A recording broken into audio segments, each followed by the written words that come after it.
Today's chat is brought to you by Loot Crate. Save 10% on any new subscription at www.trylootcrate.com/FFC.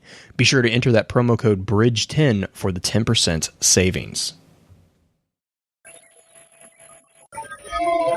Welcome to Focused Fire Chat. Explore together. Welcome back for episode 118, or as some of you on Twitter have been referencing it, 117.B. I don't know what we're going to call next episode, but we're recording live on January 26, 2018 over on twitch.tv/FocusFireChat. Big shout out to our live chat here. Thank you so much for joining us for another evening back in the tower. I apologize for the coloration of the tower's current state. I don't have any control over that. I have logged a official complaint with the consensus. But Green, I think, might have overwritten me on that one. I mean, nobody's going to actually listen to you from the consensus at this point that's anyway, true, right? That's true. That's true. Though the speaker can't call anybody to session. Do they technically need the speaker to call this consensus to session? Look, you're getting ahead of the chat. Well, this is your host, Blue Crew 86. Justin is actually out this week. His son came down with the flu, so he is obviously having to take care of that little light. So definitely send him your best snack gifts if you really want to. Send him something a little bit more caring. I prefer to send him snack gifts, but you guys can definitely be more friendly than that. Could we send him Ka? Let's do it. I'm completely on board with this movement. Wait. All right. Wait, which type of Ka? Like Ka from Jungle Book? The Jungle Book Ka from Either one. Like I would accept Robin Hood or I would accept Jungle Book. Either way. Oh yeah, that's true. Either way is just fine. I forgot that he was in the Disney He was in version. both of them. There's the Disney reference. Yes, there is the Disney reference for you. Enjoy. Well, already done. 5 minutes in, the show's over, folks. Go home. Time to go home. Alongside me, we have our master of social media, the one and only Green-Eyed Music Lover. Green, hope you're doing well. Looking forward to tonight's chat. I am. I'm looking forward to running around this marvelous colored tower right now and finding all the flags that I can physically stand on top of, because some of them are like fall through flags and some of them you can actually stand on top of. Like I'll try not to go into my menu to show anybody in chat what I'm talking about, so that someone doesn't have the opportunity to frame me for supporting something that I don't support.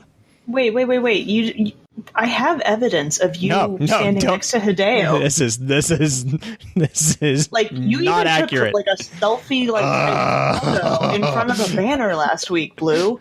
So done. I'm so done doing show and tells during live streams. I suddenly feel like this needs to be a Phoenix Wright courtroom. I have evidence. I have evidence! And objections! Did you see it, Beard? It's quite marvelous. I did not, because I am trying to be very good with my bandwidth right now, because I'm being very bad with my bandwidth right now, as I told you in private chat. Right. But I'm going to assume that somebody has a lion head that is extremely pixelated inside of his image library, because that icon, all right, on the record, every single icon for Faction Rallies update is great, except New Monarchies. Yeah. You know why? Because it's pixelated as hell. Whoever decided that was a good idea, I don't know. But oh my goodness. Oh, the first... I do remember seeing that. It's not smooth. It is 100%, like, I could literally count the blocks. And as somebody that is, like, partially... like as involved in like editing and images and so on as I am, the first time I saw it, I thought it was the biggest travesty ever. I was like, who let that pass? Who thought this was a good idea? I'm okay with it. But I mean, if you're into pixel art, that's fine. Yeah. If you're into pixel art, well, if you want to make it in Minecraft, you have a template Well, we can all hear. Maybe all, just. I'm gonna say maybe Bungie should partner with Microsoft and have a Minecraft edition. There we go. So you all hear the grizzly bearded cultivator of Spinfoil himself, Beard Grizzly. So Beard needed to ask, but I'm glad that we got you away from your new fascination. How are you doing I don't know tonight? what you're talking about. I don't know what kind of research you're all talking about. I am totally not hunting monsters at an impeccable rate. I am totally not in any regard on some different place that is called Monster Hunter World that they have absolutely called the New World. Like, come on. Yeah, all right. Monster Hunter storytelling is really lackluster. But when it gets to that point where they just call it the New World. You're not trying, now, guys. To be fair, You're not trying. The place has the continent is called Astera. So that's fair. But they always refer to it as the New World. Like, why? Anyway, I'm done. I'll stop before that's all I ran about for the whole night. Well, last week we did ask, or I guess Green asked the community who would win in a battle between Saint-14 and Osiris. So the responses are in, and the answer is... Green, you want to take it from me? According to Twitter audience and Discord, Saint-14 would win. And I had a few really good responses for it. And this, I grabbed 2 for Osiris response, 2 for Saint-14 response. From Sarcoprimus. He says, Osiris, cunning and knowledge of your opponent matters. Triggerblade says, even though me and Osiris are both warlocks, Saint took down countless Vex even after they succeeded in taking his light. Arcane Disciple says Saint-14, one word, headbutt, smiley face. And then my favorite name I have seen on Twitter in a long time, Chicagoger. It is amazing. It is like combined Chicago and ogre into one word, and it is amazing. I love this name. And he says, as much as I want to support Saint-14, he's probably going to need one hell of a charismatic ghost to edge out Osiris and Sagira. Never count the ghost out. That's a good. Oh, that's a good point, actually. Mm-hmm. That was one of the best points that I've seen people make. A lot of it was just like Titan cheerleading happening, but some people had some really good. I love your comparison when you messaged me and you're like, so personality types are kind of becoming apparent. Yeah. When you see all the responses and you see the Titan mains are like, yeah, Titan Saint-14. It's like football player, like cheerleader type stuff. And then you get the people who are Warlock mains are like really into following the Warlocks, and they're like, well, actually, it goes like this. And I saw that all over Twitter, and it's like, guys. Can you, so as the only person here that might fit one of those, because we're both hunters, could we please read mine in order for everybody to understand what it is that I said, so I am not lobbed into the typical, well, you see here, dear friends. Well, actually, let me remind you. Oh, yeah. And not everybody was like that, but it was kind of amusing to see both sides of the coin just kind of being prototypical of their character type, which is another question I asked this week, which was kind of fun. But that happens actually so often in my Discord and elsewhere, and I have to call people on it so often, just the personality traits. I'm like, you are acting extraordinarily like a Titan right now. And I know that there is somebody right now in chat that fits that bill who will deny it initially and then go, never mind, it's true. Never mind. So at least they know. Exactly. At least they know. They understand. And let me respond real quick before I get a bunch of hate tweets from people. Sure. I don't mean that warlocks sound like nerds. Don't take it like that. That is just me kind of acting it up a little bit. It's more of warlocks like to logically display what they think. And Titans are just like, yeah, Shax, yeah, which is also 100% valid. And I had some really good arguments from the Titan mains too, like Saint-14 taking out all the Vex and stuff like that. So it's me just poking fun a little bit because I'm a hunter and I'm not on the pole, so I can poke fun a little bit. But I said, love you guys. Don't worry, Warlock mains. I'm right here to display how I will keep these suckers in line. It's now right. listen. Don't worry. Listen, you guys. I will hand them both Ahamkara tooths, send them off on their way, and hope and pray to God that they don't come back. Told that Warlock I could do it. Oh, man. So we really appreciate the feedback on that, because I'll be honest, it was entertaining. It was. Oh my gosh, so much fun.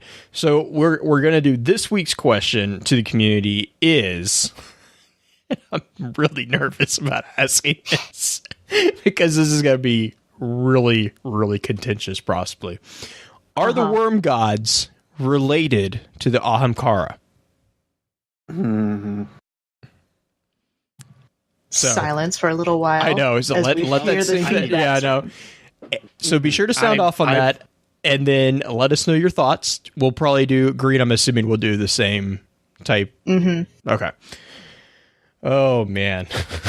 And I'm just saying. I already gave my input on that one. Right. Everybody already knows how spinfoil I am. Well, I think giving your input is a good thing, and I think everybody who gave their input on this, and a lot of it is, especially like the Saint-14 versus Osiris, a lot of it is like, who do you think would win? Not necessarily like, ooh, who's in lore still alive type stuff or anything like that. Right. So, Worm God's question, there's not a whole lot of lore technically to support it either way, but it would be fun to hear your guys' interpretations. Yeah, this is by no means like, I don't want to say it's not a serious question, but it's a question for fun. So I'm gonna say it's far from definitive. This is like me. This is like me going to Wikipedia to look up a translation of something. Like, I don't necessarily do it for the academic accuracy. Sometimes I just do it because I like seeing what other people think. Snag on the accuracy, eh? So yeah, but yes. As always, we're looking forward to diving into the discussion, and I know that everyone here is as well. We've had a lot of chatter behind the scenes about this episode, so let's run through our standard intro notes, and then we'll get right into it. Our topic for this week's chat is going to be a look at Saint-14. Before we jump into that, however, I do have a few housekeeping notes to run through. In our last chat, we discussed ghost shells. If you ever miss an episode and would like to catch up, please be sure to check out the new FocusFireChat.com for archives, articles, and links to the other aspects of Focus Fire Chat. If you don't mind, please give us some feedback on iTunes to let us know how we're doing, as well as helping us continue to grow. As many of you already know, Focus Fire Chat is a cross-community gathering, where the intent is to offer a week-long, in-depth view of a particular subject from within the lore of Destiny and other games. This chat begins every Tuesday morning and runs until the following Tuesday, with topics decided by the group via a poll that begins every Friday and ends on the Tuesday morning of the new chat. Every Friday at around 10 p.m. Central, we get together to stream a recap of the previous week's chat for those who are unable to participate. Please be sure to also give some support to the other podcasts in the Guardian Radio Network, links of which can be found in our show notes or on our website. Podcasts focused on Destiny include Guardian Radio, the first and longest running Destiny podcast on the net, Guardian One, a Destiny group dedicated to Guardians helping Guardians and discussing current Destiny news and happenings, Ghost and Echoes, which is a collection of the Destiny audio grimoire from Destiny 1, and the network's newest edition, This Guardian Life, which is a podcast from the casual Guardians perspective that highlights all Guardians, large and small. We do also have a non-Destiny focused podcast, The Enthusiast Life, which is a podcast that discusses a wide range of fun topics from within the entertainment world. Our next chat is going to be a discussion on worm gods. Be sure to weigh in on the poll this weekend to let us know what topic you want to discuss after that. Links to that poll can be found on either Twitter at FocusFireChat or within our Discord server. I've asked Green to put together a high-level summary of tonight's topic, and this is what she had to say.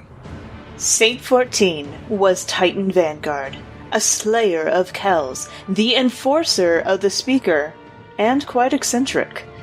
Claiming to have prophetic knowledge of our Guardian, he mustered the strength to continue the fight at 6 fronts. And, with a single headbutt, he killed the Kell of Devils. His tactics speak of both the brute ferocity of a Titan and the self-awareness of a monk. Aim your strike past this moment, into the moment beyond, then smile as your foe shatters upon your watch. Saint-14. Eccentric as he was, it was in those oddities that his most intriguing aspects dwelled. Though admittedly, calling the Speaker father is a bit abnormal, even for the most admiring of Guardians. One final thought though. A tale that's different from the rest, the thread unfurls against the clocks. The one the Speaker loved the best must have a perfect paradox.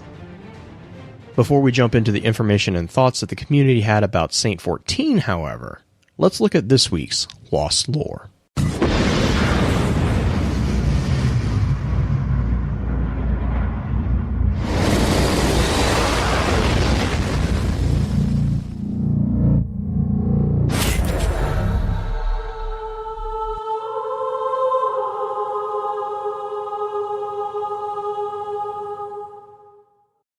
All right. Well, you guys know what the Lost Lore topic we're going to do for Saint-14, right? Everyone is aware of how we're going to start this off with utter seriousness and complete sincerity. Is Pan a person or a song? Well, I want to just say where the Pan myth came from. Because we have a literal item that is from, like, where the idea that Pan is a person came from D1. Do you remember? No, I've honestly blocked that from my memory. It's Mark of the Beacon, which is one of the Titan marks. There goes Pins. I know Pins. The Lost Lore. I know. It's all Willie's fault. It's all Willie's fault. Mm-hmm. But the thing is like there's a legitimate, like, tiny tie into the grimoire and the item lore that caused this whole mess. And it is Mark of the Beacon, because it said, a singer came to me saying, "You protect me and I do nothing in return." I told him to sing and he understood. Saint-14. And then we have all the other items with Pan to Saint-14 as the ending. Now, Willie started this way long ago, and this debate still rages on, which is so bizarre to me. And I'm sorry, Pins. I'm sorry. But, I will defend that Pan literally means song. But when I was debating this last week, it's one of those things, like, there's so many things in this game that are named the literal thing that they are, that it theoretically could be a person. And I went down that rabbit hole, and now I'm really sad and I can't find my way back out. I mean, Pan made his way through Bife's video, so obviously it's a person, right? Oh man. Like the Greek, it's Greek for song. That is where it originally comes from. It's a song of praise. Mm-hmm. Apollo did that. Yeah, whether it's actually a person in Destiny's universe, I have no idea. But I mean, you can tell I'm really weighing in on this, considering one, my position on most of that kind of jargon because of also the stuff with Alpha Lupi. Yeah. Don't get me started on that. But Payon,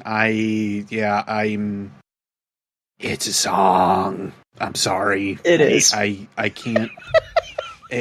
I don't know who in their right mind would name their child Payon, for one thing. secondarily, I don't know why this person named Payon would be singing a paean to Saint-14. If they really are just a self-fulfilling prophecy, then I guess that's perfect for Saint-14 because he is his own self-fulfilling prophecy. This really went a lot deeper than I expected it was going to. There's a paradox within this little... Nope, we're done. That's it. It ain't happening. We're done. Yeah. Done. Nah. So my reason for bringing I'm gonna try to get Justin to do the pay-in song if we can get him on for spin foil tomorrow night. That would be good. No, Beard, you'll appreciate the pay-in song. Okay. It's more of Justin teasing Willie more than anything. Okay. All right. I think that's a pretty decent lost lore type thing. It's like, what is the lore connected to Saint-14 that you hear us talk about? That no one understands every time. Right, unless you know the background. I would be okay if we could be like, so what is the full paean of Saint-14? I think that's more accurate because I would absolutely love to know it.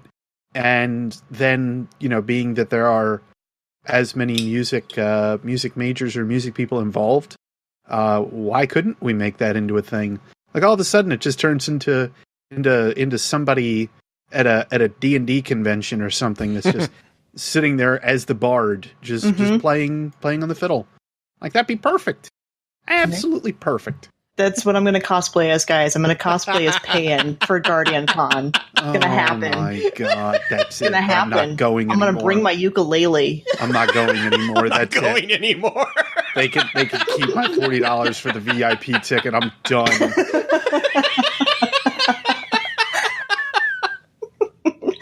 And I'm just imagining you like partially drunk. Like forget it. Forget it. But you've seen me partially drunk, Beard. I know. I helped with it. Now stop. Oh, man. Well, all right. So...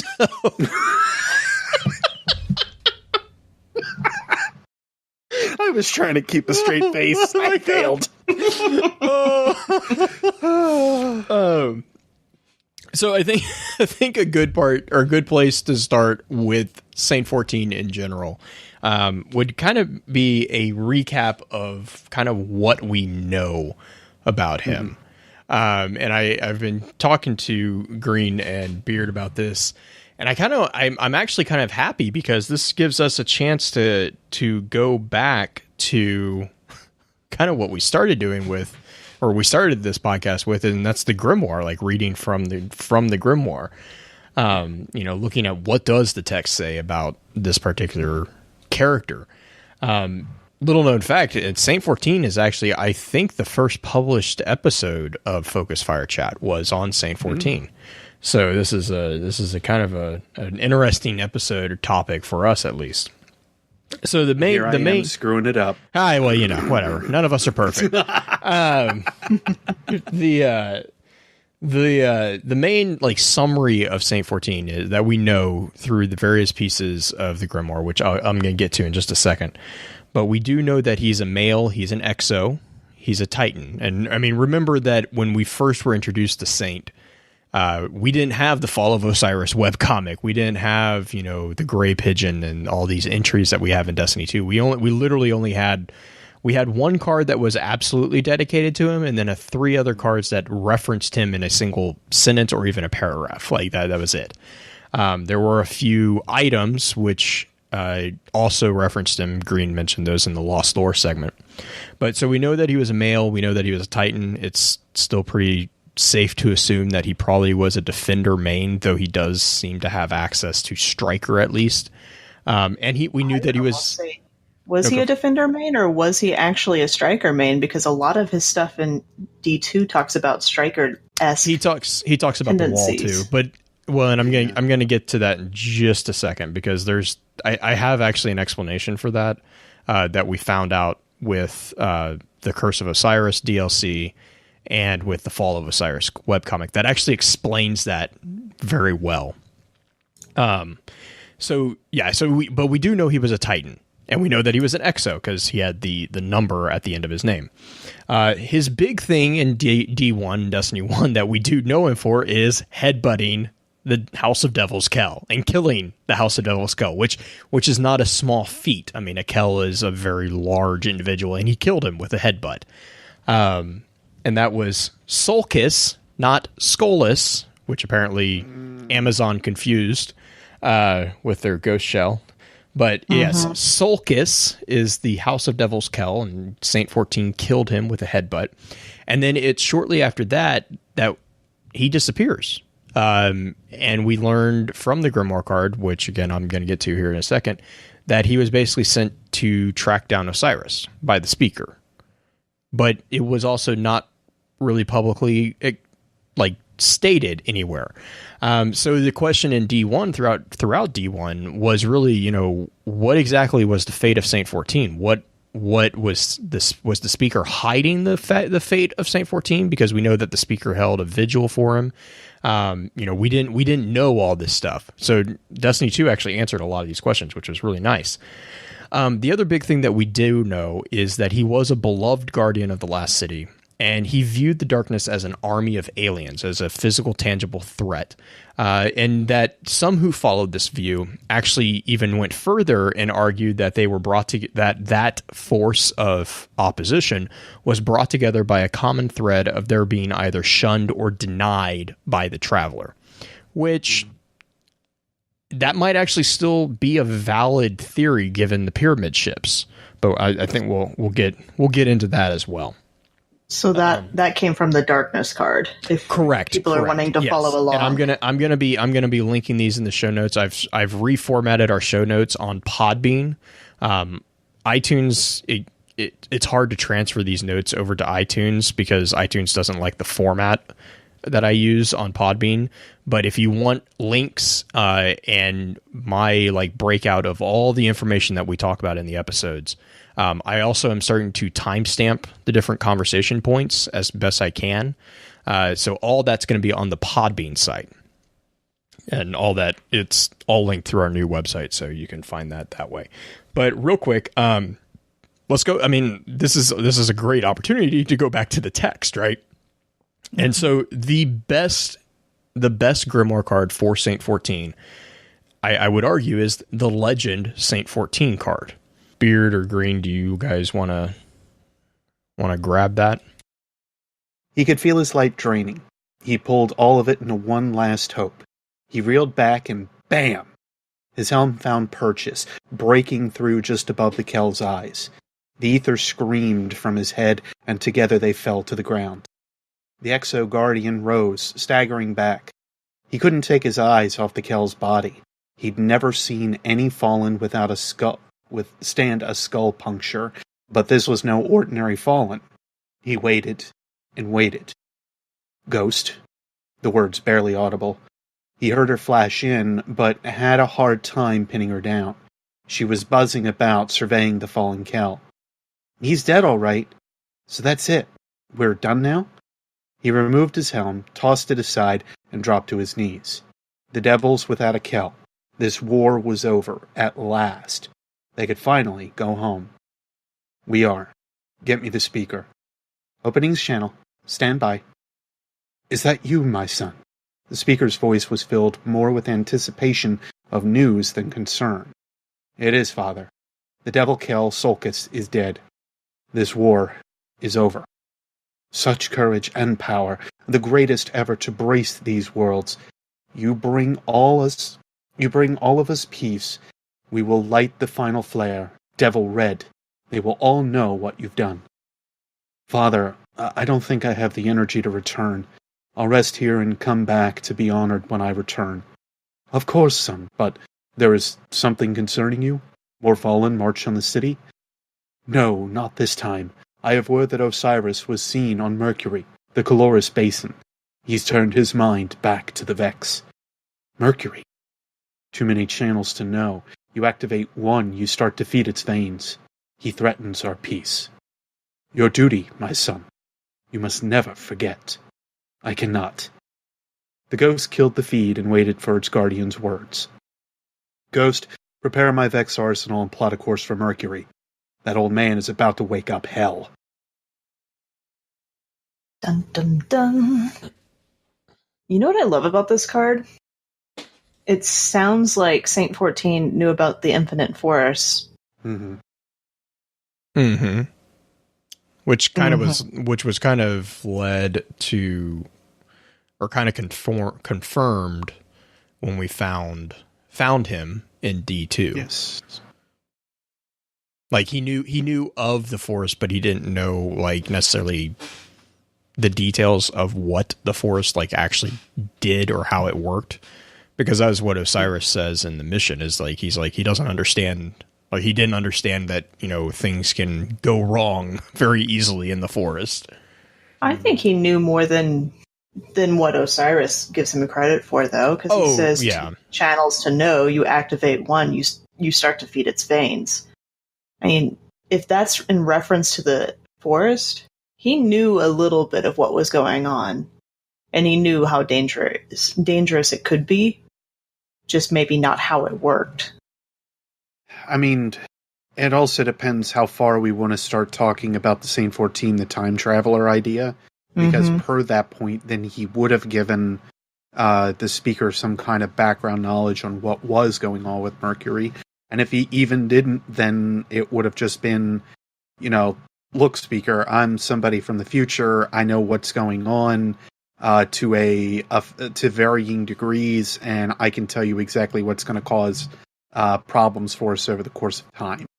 And I think that's where, for Saint-14, he would have knowledge of that to a point, which ties back to the same idea with the Darkness card, where he is able to know that the Darkness is a quote-unquote fleet. That it has some kind of designation behind it. That's where you have to kind of wonder how far that perfect paradox idea goes, and how much our Guardian realistically means to the legend of Saint-14, with all of that tying back. Oh yeah, I mean, I'm sure we're going to get quite into the whole time traveler prophecy type seer type person, because I mean, Osiris has prophecies, but Saint-14 kind of also has prophecies without having them written as prophecies. Well, but I mean, he doesn't have a following either, right? But I mean, the other thing that Osiris I really liked about Osiris is, you know, and this is from D2 Future Safe, the Future Safe entry. He actually says this. He's like, the tricky thing about prophecies is they change the future they foretell. You by telling and if you actually have the gift of prophecy, which, you know, what arguments aside there, if you are able to tell the future and you tell a person their future, you are going to change that future because you have changed the past of that person. Right. I mean, it also, this kind of goes into depending on what type of universe model is being discussed here. But the idea there is that by giving someone that information, they now have the information that could theoretically make them choose a different path than the information that they had when they chose the original path, which would change the future. But would they have actually had not been told with the future? I mean, then we start getting into the cyclical. That goes back into which model of the universe, as far as time, as far as temporal manipulation, we're talking about. Because if you're talking about a fixed model, then it doesn't matter. It actually, you're telling them would actually be part of the actual future. Would actually be what causes that future. Or if you have a dynamic or a multiverse, then you theoretically could have a fragmentation point that could, you know, have very bad results, or it could change. And that's also, you know, like your multiverse, you'll start creating parallel universes. And, you know, and so there's these very interesting components within, like, almost a, I don't really want to say it's like a philosophical thing, but it is kind of borderlining that, because of the different theories on how exactly time manipulates itself.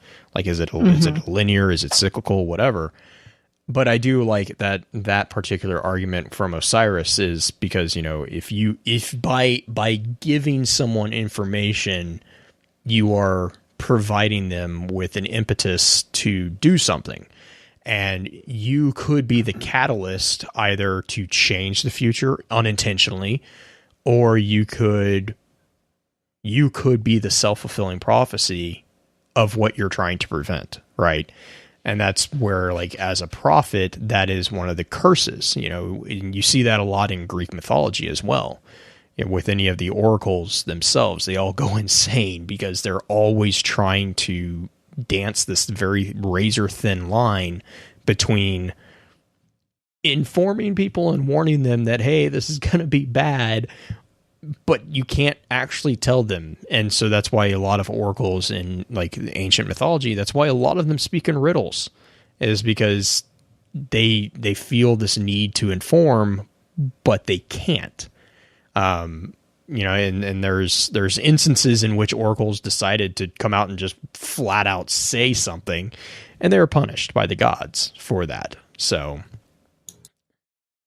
but I mean, yeah, I do like the argument there that, the other thing that I think we have to keep in mind too, with the whole idea of him knowing or somewhat knowing the future, or at least of the future, is that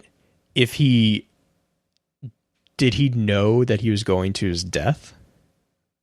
He kind of calls it, right. I mean, doesn't that kind of feel like that's what it is? Because now that puts more weight on the idea of the Vex, what's the Vex arsenal?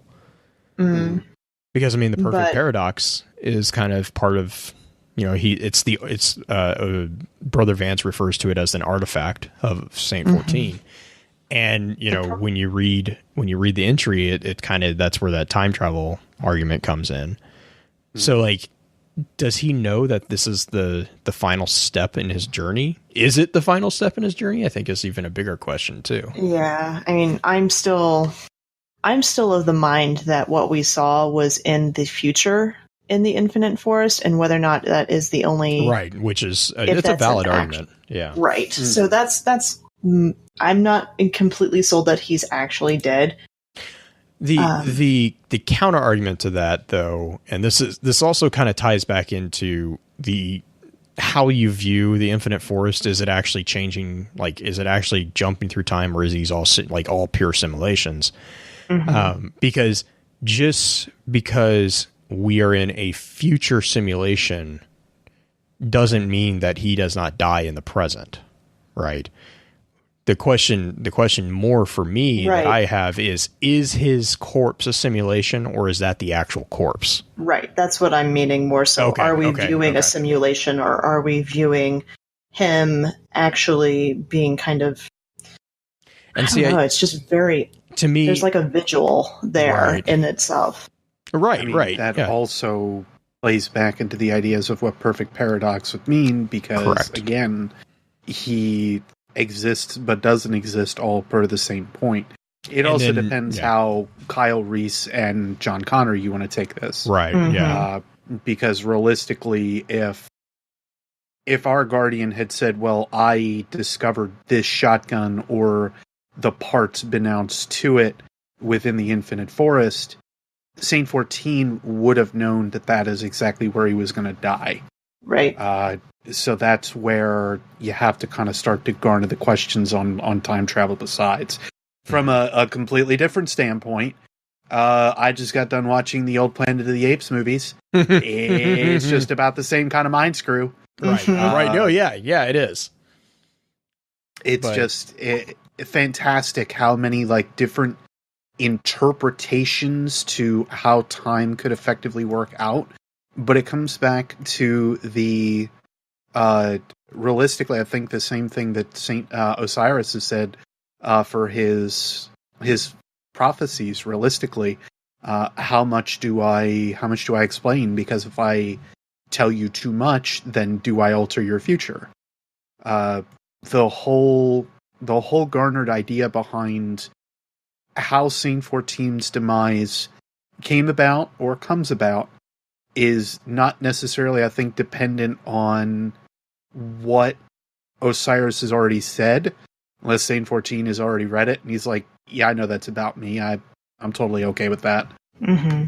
That's the other piece you have to kind of sort of figure out, or see how deep it is that he has gone into the cloister that is Osiris prophecies. Well, I mean, it's the gray pigeon ship entry log. Yeah, it's even worse.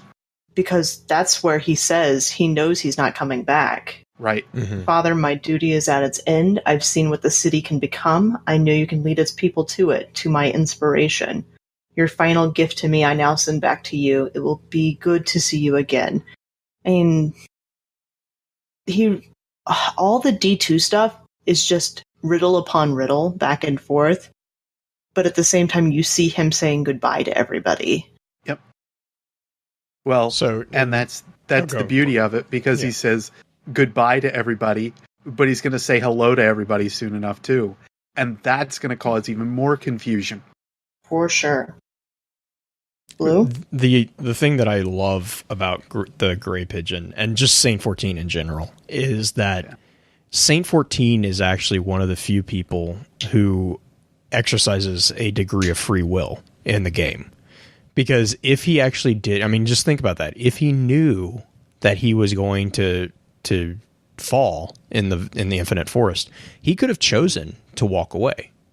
But he didn't. He chose to take it on, like he chose to walk into that knowing, like he made the choice to follow his destiny. And I mean, I don't mean that as punful as it makes it sound. Mm-hmm. But like, I mean, he chose to embrace that. He chose to become the legend of Saint-14, to become what he was meant to become in order for ultimately our character, or whatever, for that to unfurl and to come into fruition. So his choice, he actually exercised free will to a degree in fulfilling a destiny and fulfilling a prophecy about him that he could have not fulfilled, which I find it's a really interesting. That's another paradox too, if you think about it, because prophecies technically in like the historical, like really, really true to the origin of the concept, prophecies are inescapable. It's the Orpheus, you have Oedipus, you have the Trojan War, you have all these Greek prophecies that show it doesn't matter. Actually, with like Oedipus, by trying to escape your prophecy, you fulfill your prophecy.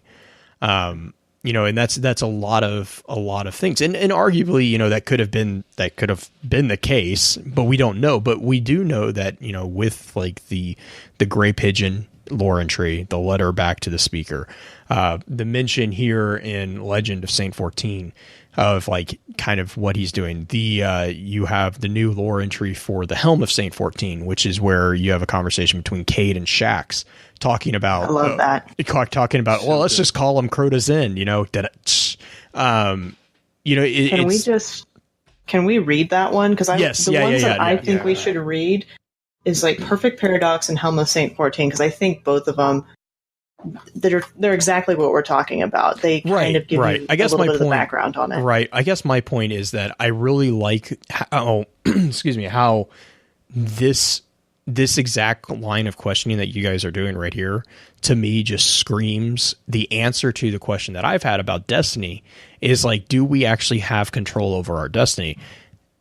Saint-14 seems to do that he seems to answer that. And the cool thing, and for me, the cool thing with Saint-14 is he kind of does it in the Titan way of like, he doesn't answer it philosophically. He doesn't answer it with like a quip. He just goes out and does it. And he he answers the question that is at like a base level, kind of what is behind the scenes in Destiny. Like, is there free will? Do we have the option to make things better? Can we aspire to be better? Saint-14 does, and he just he goes out and he does it. So yeah, I mean, I think you want to jump in. Let's see, which one should we read first? You want to? If we do the Helm, that actually talks about him knowing about us. Yeah, let's do the Helm of Saint-14.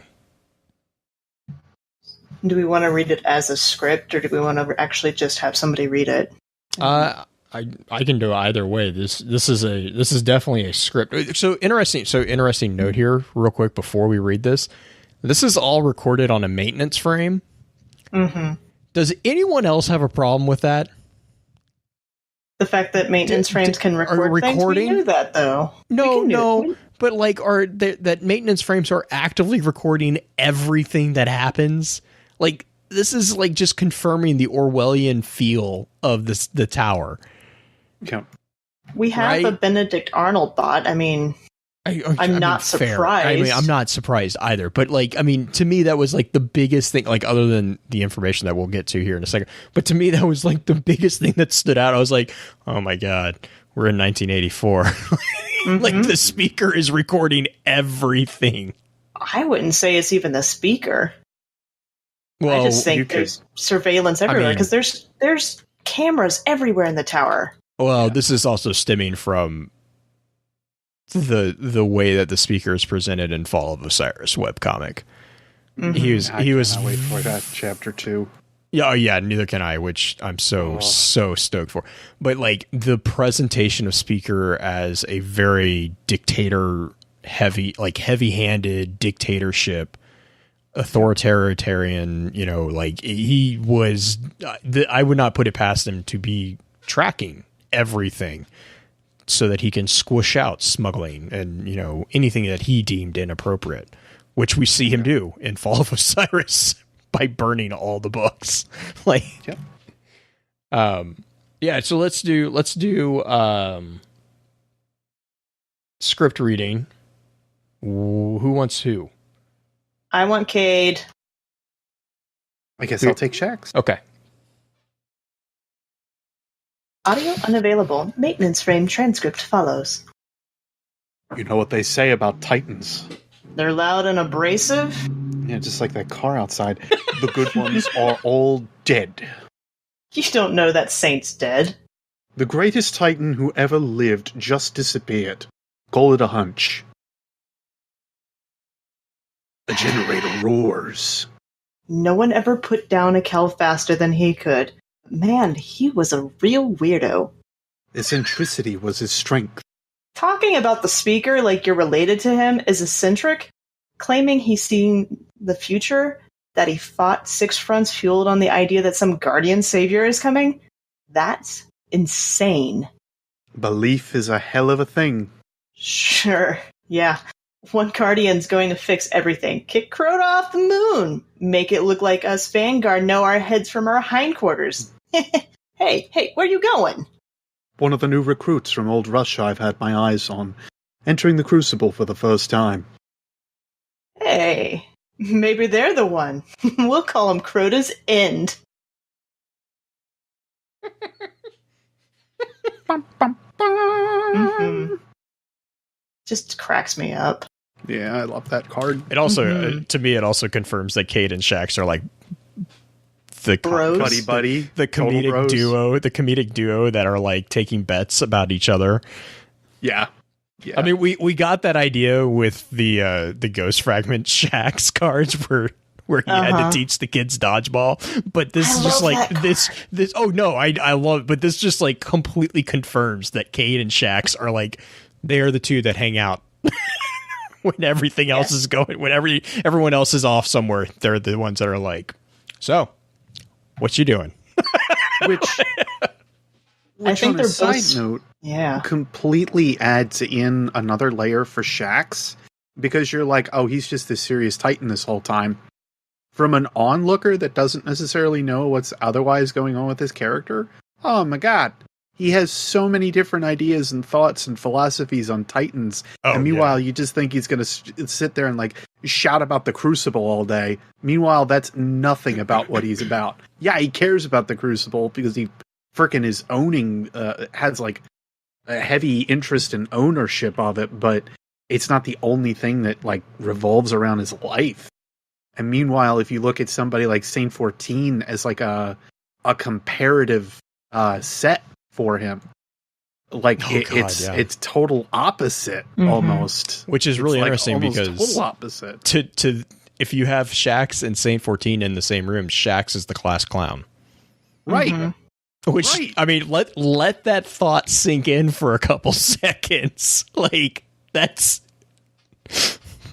Like, realistically, the only thing that they have going for each other, or comparatively so, is the fact that, they both have dented up helmets and something.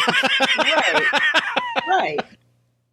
I think of Shax like a sports fanatic. Like, he's making bets just like Kate is, which is why I think they're so buddy-buddy. Oh, yeah. I would imagine Saint-14 thinks that's a somewhat worthwhile venture, but I think Saint's more like Zavala in that he's like, whatever, do your thing, have fun with it, just make sure my guardians don't die in the process type thing, or like don't perma-die in the process. Right. Mm-hmm. I'm going to say in the strictness... to bring up the Crucible a little bit more, like, this is the time period where especially Shax has to fight against the Speaker to say, oh no, I'm having my Crucible be a thing. And who is it that ultimately seems like they are responsible for Shax pushing himself to the last limit to make it happen? Osiris. Mm-hmm. Like, this entire idea is born and fueled of this time period, and this is why, like, this figure especially, like Saint-14, is so very, very important with the way that he carries himself, especially in counter to somebody like Shax. Mm-hmm. So I just think that it's important to bring up the two of them. Well, and then also around this, you also have Shax was accused of manipulating and plotting behind the Speaker's back, right? which was an interesting thing. If you like current Shax, like, makes, again, kind of points to the fact that these characters are not static figures. They're dynamic in everything.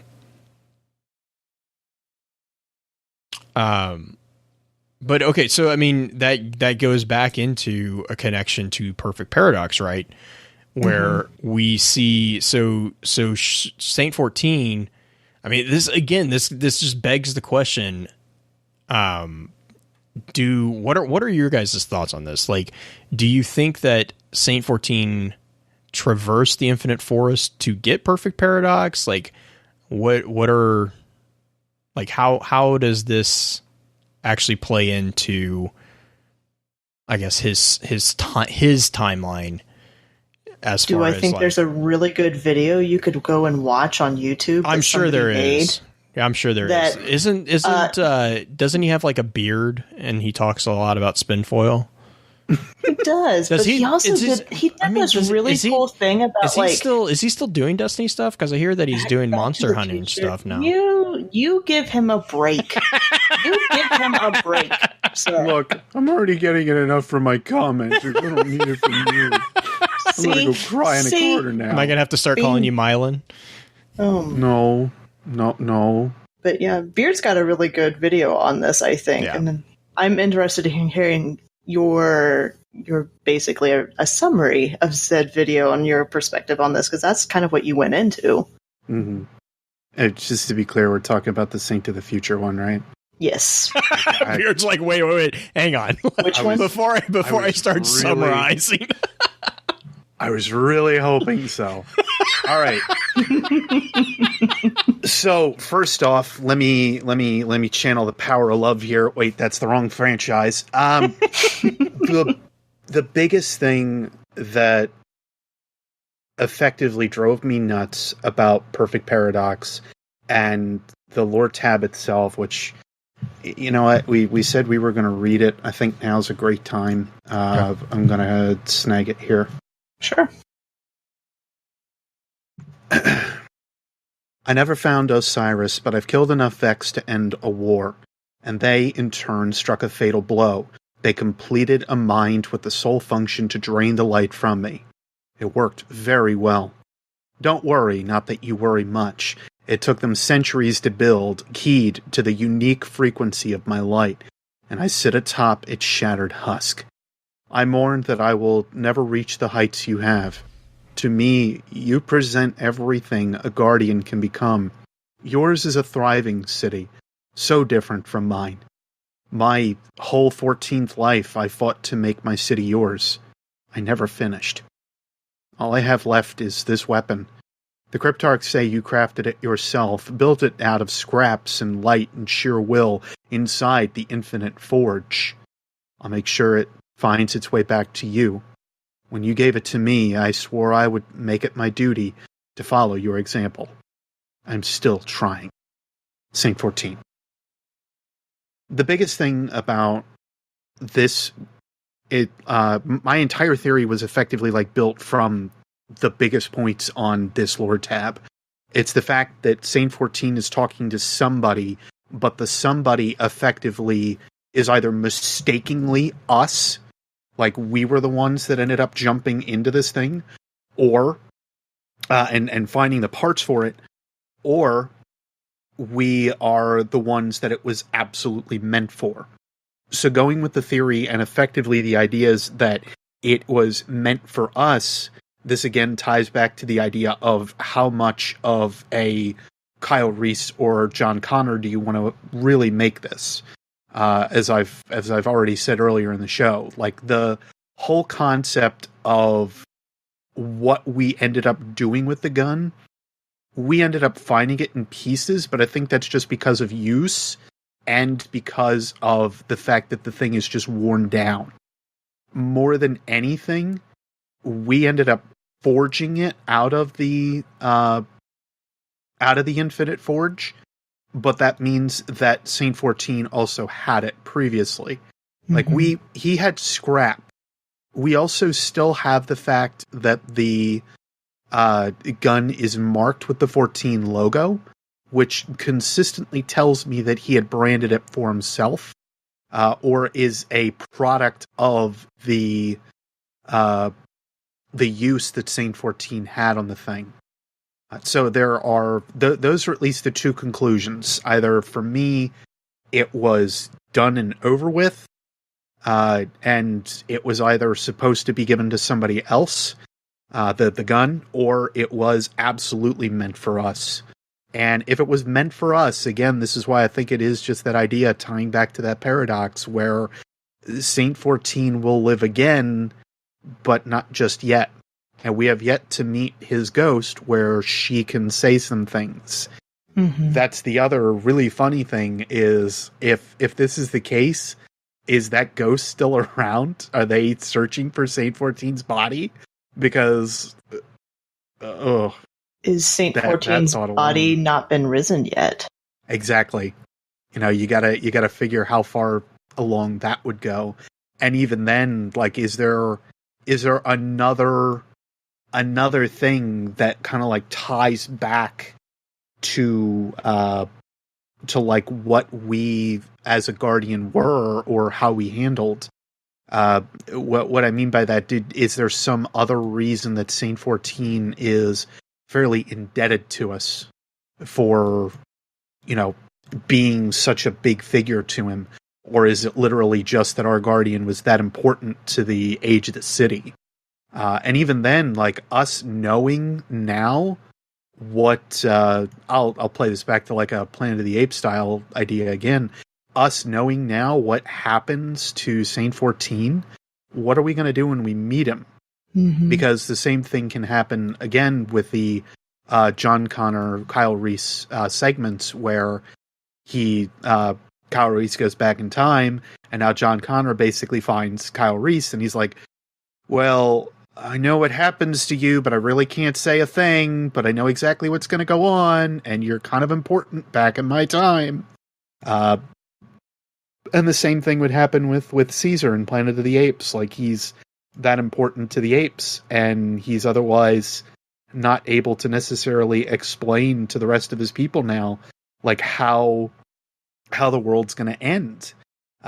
All because at this point, it's if I give this away, going back towards the ideas again of Osiris, if I give this away, is it going to deter anything, or is it going to make it worse? Is it going to be something completely different? What else can I do? all this time travel stuff. It's just like, oh, my head.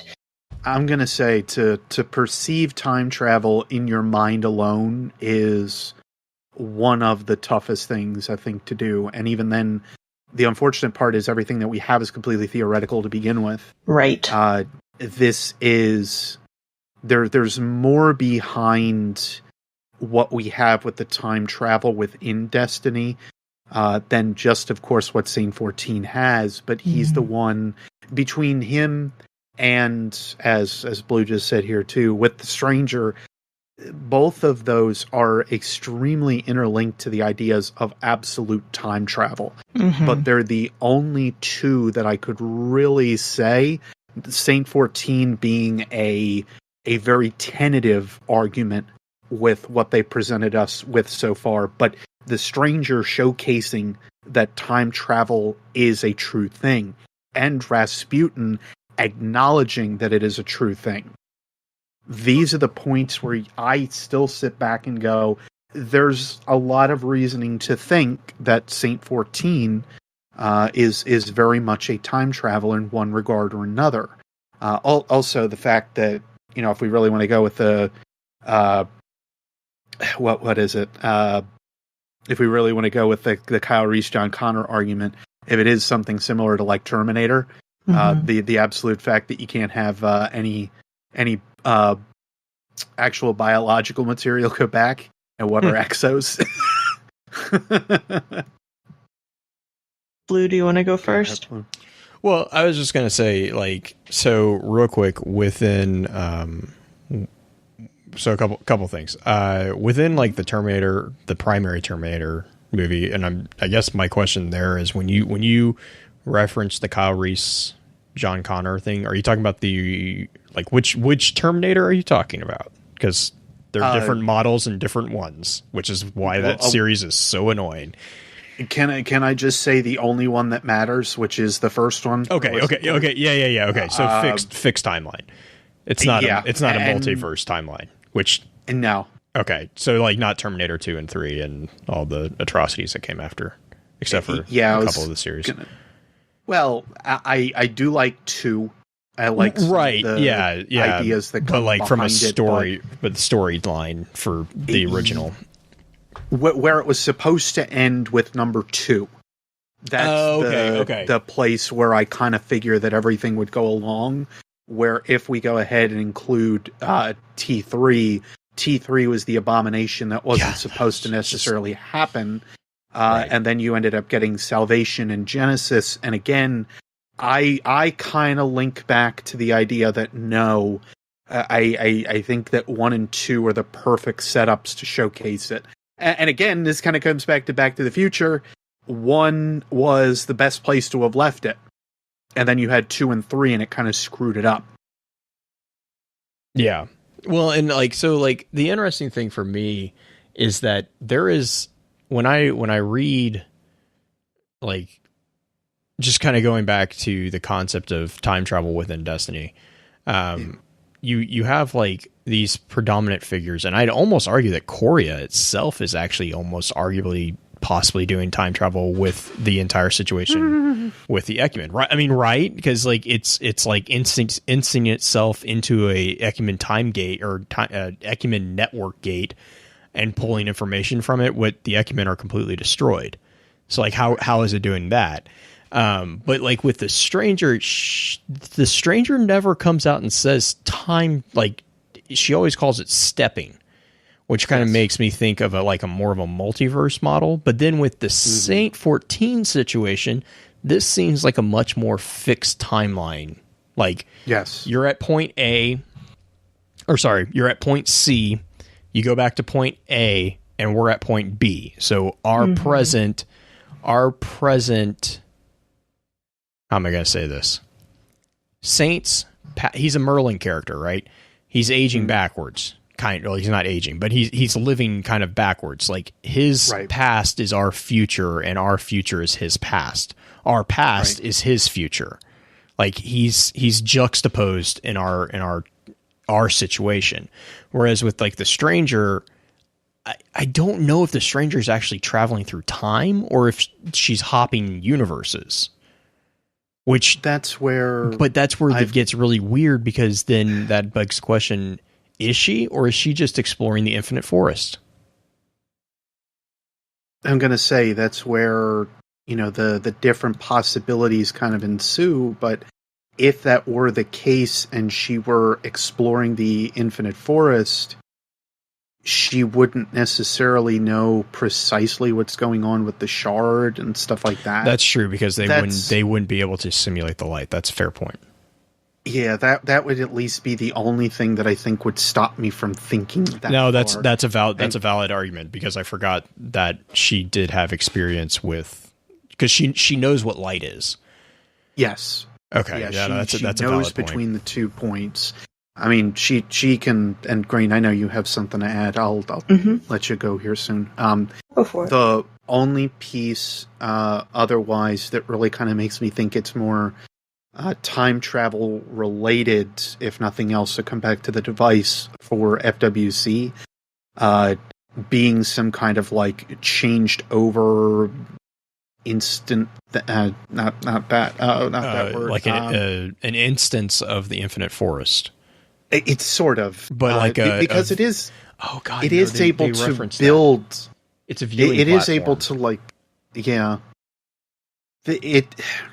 It is able to see like what is going on. It is able to kind of tell you what it is that had happened without necessarily possibly being there, but it still obviously affects the stranger in some ways, because she says, "Let's never go here again." Mm-hmm. Stuff of that nature kind of at least showcases that she is in some way possibly affected by it. And one of the only other biggest points, now I forget exactly what it was I was going to say. The reason that I still think that there is something with time and the stranger actually comes back to one of the other Rasputin cards, where he talks, it's about Tatanamaki, I believe, which I think is Rasputin 4. Without reading the card, because it is, again, a very long one, it does summate almost seemingly future events where he wants to stop those events from happening. And that's where, in some regards, where if, and this is a heavy theory of mine that's absolute spin foil, if we have Rasputin link with us in DLC 2, this gives all predilection to continuously start to think that if him and the stranger were working together, they may have some manner to start to work with and control time at that point. And Rasputin would have some more ideas of what needs to be done, and now he has the feeling that he needs to step in. But again, that is all derivative of what happens with DLC 2. And now at this point, Green, I am sorry, but that's I'm done. You're good. Mine is a completely different tangent off of this card, because it brings up a question that we've kind of debated last week. The fact that the mind channeled, like focused in on Saint-14's specific light frequency. Right. That is a big thing, knowing that each guardian has a slightly different frequency. Mm-hmm. Which would beg the question, are ghosts looking for specific frequency itself? Now, that I don't know. I'm not saying that the ghost is looking for one person. No, I don't necessarily. I guess I don't disagree 100% with that. I just would also counter it that, again, there is a conversation between the ghost and the guardian before the guardian is resurrected. So, like, I would say that I think that, like, guardians might resonate at certain frequency, like, ranges. Maybe I'm saying our light is a different frequency from another guardian. So, if our light is different frequency and the Vex have figured out a way to key into it, granted, it's just this one mind that we know of. That begs the question, yes, they cannot simulate it yet, but they're learning about it. Meanwhile, now this goes to a different realm, but still in the same kind of idea. Does the resonance of light between two guardians hamper something or differentiate something with personality in that same kind of idea? And what I mean by that, the thought where, a Titan is a Titan because they like to punch something, is it now because of a Guardian's light that they are, or a Guardian's frequency after revival, or even during death while they're lightborn, so on, that happens or not? I don't know. I'm thinking. Yeah. I think I'm thinking out loud here more than anything. Sorry. Well, no, I mean, like, it kind of falls into like the law of vibration, right? Everything has like a certain, like, anything with a cell structure basically vibrates at a certain frequency. Tuning fork. Yeah, idea exactly, entirely. Exactly.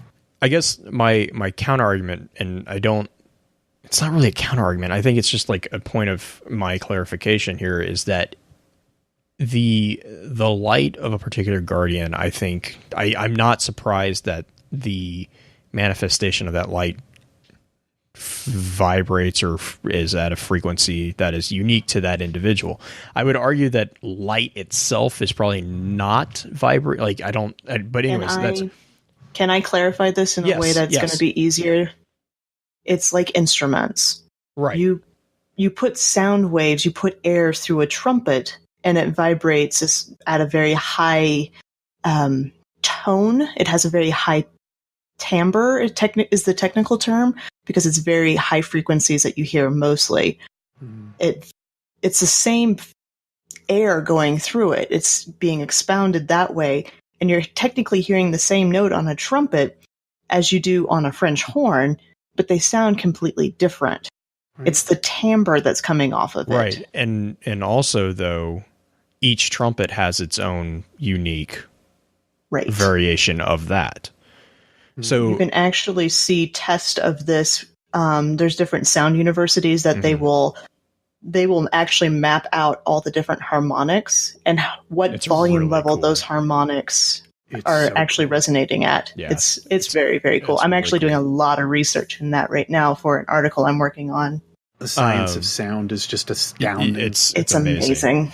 But I guess I hesitate to even say it's an argument, because it's really not an argument. But I think I like the idea that, like, ghosts are like tuning forks, right?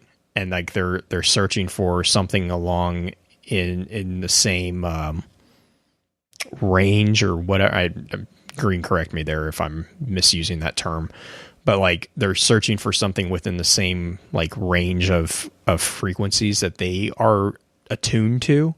But there is still something to be said that there is a decision on the guardians or on the deceased part to decide to come back. So like, just because a ghost finds someone who's like a perfect resonance, right? Say a ghost finds someone who is a 100% match.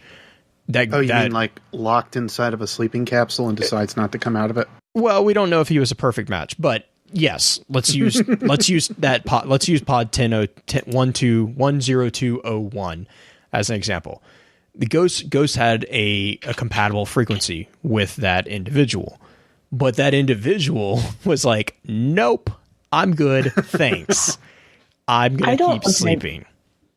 But here's my biggest thing. I don't think it's like a match from ghost to ghost.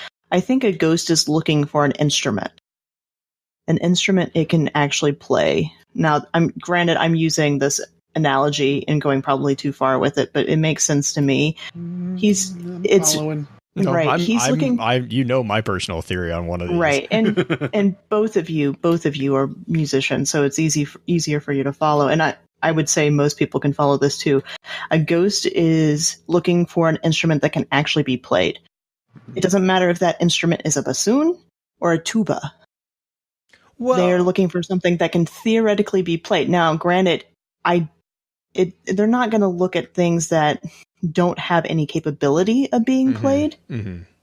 They're looking for things that are possible instruments. And I guess, Beard, just real quick. Sorry, I'm going to jump in here. I think my question there is then using that analogy, would you also agree that a ghost is going to not just be looking for an instrument, but is looking for a particular genre of instruments? Like a ghost might be a trumpet player, but not a trombone player. Yes, who wants to be a trombone player? I mean, right? Exactly. I mean, yes. But I would. I'm a trumpet player, so I'm gonna make fun of the trombone players. But Why but I would mean, you want to like, be a saxophone player? don't. Anyway. Yeah, why wouldn't you? Yeah, we got two saxophone players right here, man. Jesus, saxes are just weird. But like, I mean, that's right? fine. But I mean, but right. So like, could you? I mean, would you also agree though that a ghost would be like? Yes, the different trumpets are going to be different, like, you know, depending on the materials that the trumpet's made of. Obviously, that's impacting that. But the ghost is not going to be. If a ghost is looking for a trumpet, they're not going to pick a tuba, Right. or they're not. Or let's even go further. They're not going to pick a okay. percussion instrument if they're looking for a trumpet. So I actually think, and this is actually going to go along with one of the articles you're working on that I'm helping with. I think yes, they're looking for a particular paradigm. Right. They're Yes. looking for a particular personality. And I've had this personality talk with many, many different music teachers, and it still applies. Trumpet players tend to have a specific. Trumpet players have a specific personality. Saxophone players tend to have a specific personality, and Absolutely. flute players and tubas and oboes. There's stereotypes for a reason for some of these guys. Now, granted, there's always an outlier. They're not going to be 100% the stereotype. But do you pick the instrument because of your personality, or does the instrument kind of mold your personality? Which is back to the question. Well, that's a chicken. That's a chicken and the egg. Mm-hmm. Yeah. But and I mean to tie off of that real fast, if you look at the outliers. And this isn't necessarily what I wanted to chime in on, but the ideas of like the Titans, you get a Wei Ning, and then you get the Firebreak Titans, which are clearly a little bit more philosophical than you would typically have a Wei Ning, which is just, I'm going to punch a mountain. So you have those outliers that kind of exist, but yet you still have a majority of Titans from what we've read and seen that don't necessarily fit the bill. But then you have the typical stereotypes that do. You have the warlocks that follow the ideas of truth, like everywhere that they can go. But then you end up getting somebody that's just like 100% into the idea of like, let's take Ariana 3 as an example. She's a little bit more braced onto the ideas of vengeance, which is more of what I would consider either a Titan or a Hunter trait. Embrace the praxic fire! Embrace it! Yeah. And you would have Tycho 3 that would fit that bill as well. Right. You know. Well, Tycho I don't think Tycho was as enthusiastic about it as Ariana seemed to be. Well, I don't know. Well, she true. definitely was like, you know what? Never mind. I've got a thing here. embrace I'm gonna do the it. praxic fire. I'm going to say she did the same exact thing. Praise it! Praise the praxic fire! Praise the praxic fire! It's like praise the sun for I know. death, I swear to God. So the thing I was going to chime in on, actually, if you guys don't mind me hijacking a little bit. Go for it. So we're stuck on the ideas of resonance. Green knows about this one already, and I hate the fact that I missed last week's episode. But I'm gonna chime in on this just a little bit. I'm excited. All right. So the ideas behind a ghost. We say there's like a resonance, like the ideas of an instrument or something similar to it. Let's flip it a second, because what is it that that Gull, the Consul, and a few others have already called the Traveler as a whole? Well, they've effectively said that it's a little bit closer to a machine. Now, if following along those guidelines, the Traveler did in fact resurrect Ghost. No, he didn't. You effectively have this different idea and concept to kind of go with a ghost. Now, take away the idea that it's a resonance of light. Now add in the fact that it's a resonance of a computer program. Little different. Because we also know for a fact that Rasputin is able to actually interface with ghosts.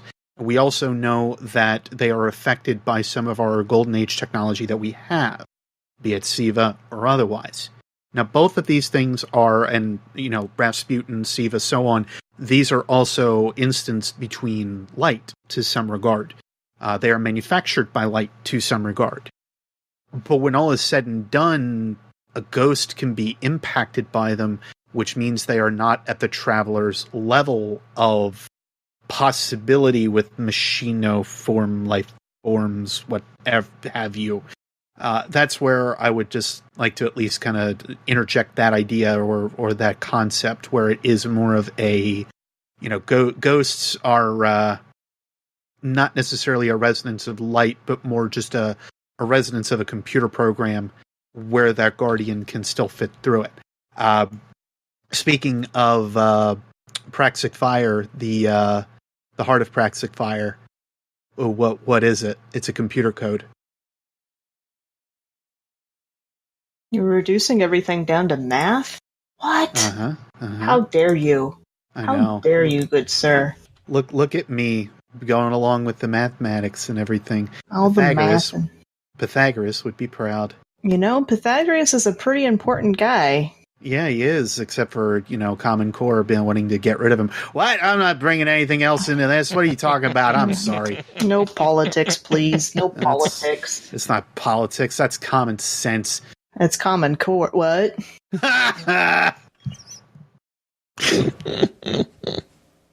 Oh, man. Anyway, yes, just my side of the coin, just to present that out there. Little spin foil theory for you all on that one, which I will hopefully get to actually developing sooner rather than later. You need to read my thing. Anyway, that's I know. I gotta read a lot of things that I've all the things been timed out for the last. Yeah, timed out. My computer program died on me for the last 3 weeks. No, it isn't Monster Hunter. Look, no. We lost him. But Monster Hunter, him. the true monster of the last 3 weeks is depression, kids. Yeah, I hear you on stuff like that. But okay. On that note, can we shove back into Saint-14 land a little bit, because we did tangent quite a ways. Well, I don't necessarily think that we did, because realistically, it still kind of follows into the same idea of like where Saint-14 is kind of coming from with everything that he's developed. The concepts of what Rasputin is able to interface with on a ghost. If that is part of the reason why he is able to backtrack and that Saint-14 is able to backtrack is because Rasputin is able to interface with a ghost, that's extremely important to the ideas of time travel on Saint-14's end. So by all accounts, I don't think we went anywhere. I think we're still on Saint-14 entirely. Nice. Yes. Here's a question. Just to bring it back to the Shire a little bit. Yes. It could be interpreted that we got away from it, but if it relates back, fill it in. Yeah. It's just a paradox. We're going to come right back around. Yeah, look at that. Here's a question though. With the Perfect Paradox mission and going in and seeing the mountains of Vex and knowing that Saint actually wrote part of that card while having his light completely drained from him past tense, but he's writing it in present tense, and it's the paradox of the paradox card. Well, I don't think it's a paradox. That he's already gone, but he's writing it? No, his light was drained. He wasn't gone. Where's his ghost? That answers the question. What happened at the beginning of the Destiny 2 campaign? We had our light drained. What happened to our ghost? Right. It got jacked up. So if he's in the middle of a war scenario and he gets his light drained, that doesn't mean necessarily that he's going to die, but he's not able to resurrect. So he was facing his final death, and his ghost could have been damaged. Point of order, though, if the ghost is just drained, the ghost would have to be completely severed from him and demolished or drained completely itself while he's being drained. No. I mean, look at But Fellwinter and Catan. It had to be separated from him then. Well, Fellwinter didn't separate Catan's ghost; he just shotgunned it. I mean, Right. I guess that's separating That's it. But I mean, right. I'm just saying he couldn't be anywhere around. Well, but I mean, Because what I'm saying is, like, just because we didn't, well, ignoring the fact that there are no dead ghosts in Destiny 2, which that would have been the perfect place for a dead ghost to be, because it would make the perfect sense. But, like, let's say that, let's just kind of try to explain that in a lore mechanic. Just because you don't see it doesn't mean it's not there. It could have been shotgunned, or the equivalent of a shotgunned, Right. by a Vex, and we don't see it because, well, we can't see the the microscopic pieces, or it's Right. lost Well, in the thousands of bodies of Vex. What I'm saying is that Saint's ghost could not have survived I don't think so. because we can still recharge our super and stuff. Our ghost is still able to, if the ghost is like a receiver amplifier of light to us, Saint would still be able to receive the light from the Traveler in the Infinite Forest, because we can. Well, You see where I'm going with this? No, I do, but this is also arguing that they did not make a unique blocker similar to what Gaul did to the Traveler for Saint-14. That's a lot of assumptions both directions. No, it is. It's true. But I mean, that is kind of what he said, is that they made the Vex mine that was specifically designed to drain his light. Like, that was the point of the Vex mine, was just to drain it. But if it's just draining it, wouldn't it just keep taking the light from the Traveler? Because the ghost would be filtering the light from the Traveler to Saint. Mm-hmm. But I mean, effectively. I'm sorry, Beard, go for it. Well, it's okay. Could we take it the other way with the Crota Fire team? Speaking of Ariana 3, where it was something. The thing with Gull, the shield around the Traveler, I've always interpreted as they questioned the Hive, gathered information on it, and the Hive were able to create something that, at least over time, started to drain the light from the ghost that was there. Whereas the separation from Ghost and Traveler is instantaneous in how Gull placed the shield directly over the conduit to get to the focus, to get to us. Mm-hmm. It's a little different in that aspect. My argument on any of these circumstances, at least, has always been that your ghost is a retainer of light to a point, where I think eventually our ghost probably would have lost even the ability to heal us after a certain point in time, where they were just cut off from the Traveler for that long. Now, they were also above ground. They were also away from a source of Hive magic, so we don't necessarily know how long that may have been. All the same, though, I'll go with a counterpoint too on the whereabouts on Saint-14's ghost. Maybe it is still existing somewhere in the Infinite Forest, and Saint just overextended himself, got shot, got killed in the wrong manner, and that was it. Or his ghost did completely fizzle out with the ability to actually retain the light as it was. And that was post being drained. But again, most of this, I think most of those ideas of like light draining and everything kind of tie back to the Crota Fire team, at least to show that we hang on to it for a point, and then after a certain degree, it seems to fizzle. And there's just no more that the ghost is able to hold anymore. Because they say how the ghosts are basically like draining of their light. Ariana, I think the almost exact quote is like, "My ghost only has so much to revive me like one more time and it's done." Like they can feel that kind of pressure that's basically like leaving their ghost in that idea. But it's just another way. Here's another question. Mm-hmm. What if Saint was killed during the Red War? Mm-hmm. While the Traveler was all tied up. Mm-hmm. Oh, what if the Vex didn't even do anything? Right. And realistically, it was just because he got cut off. Ha! Never even thought of that. Or, the other thing that leads to is what happened with Sagira and Osiris during the Red War? Yeah. Were they even affected? Or was Sagira already cast out from Osiris at that point? Yeah, we don't know when that happened. Yeah, because we were cut off from Mercury for a very long time as it was, and then all of a sudden the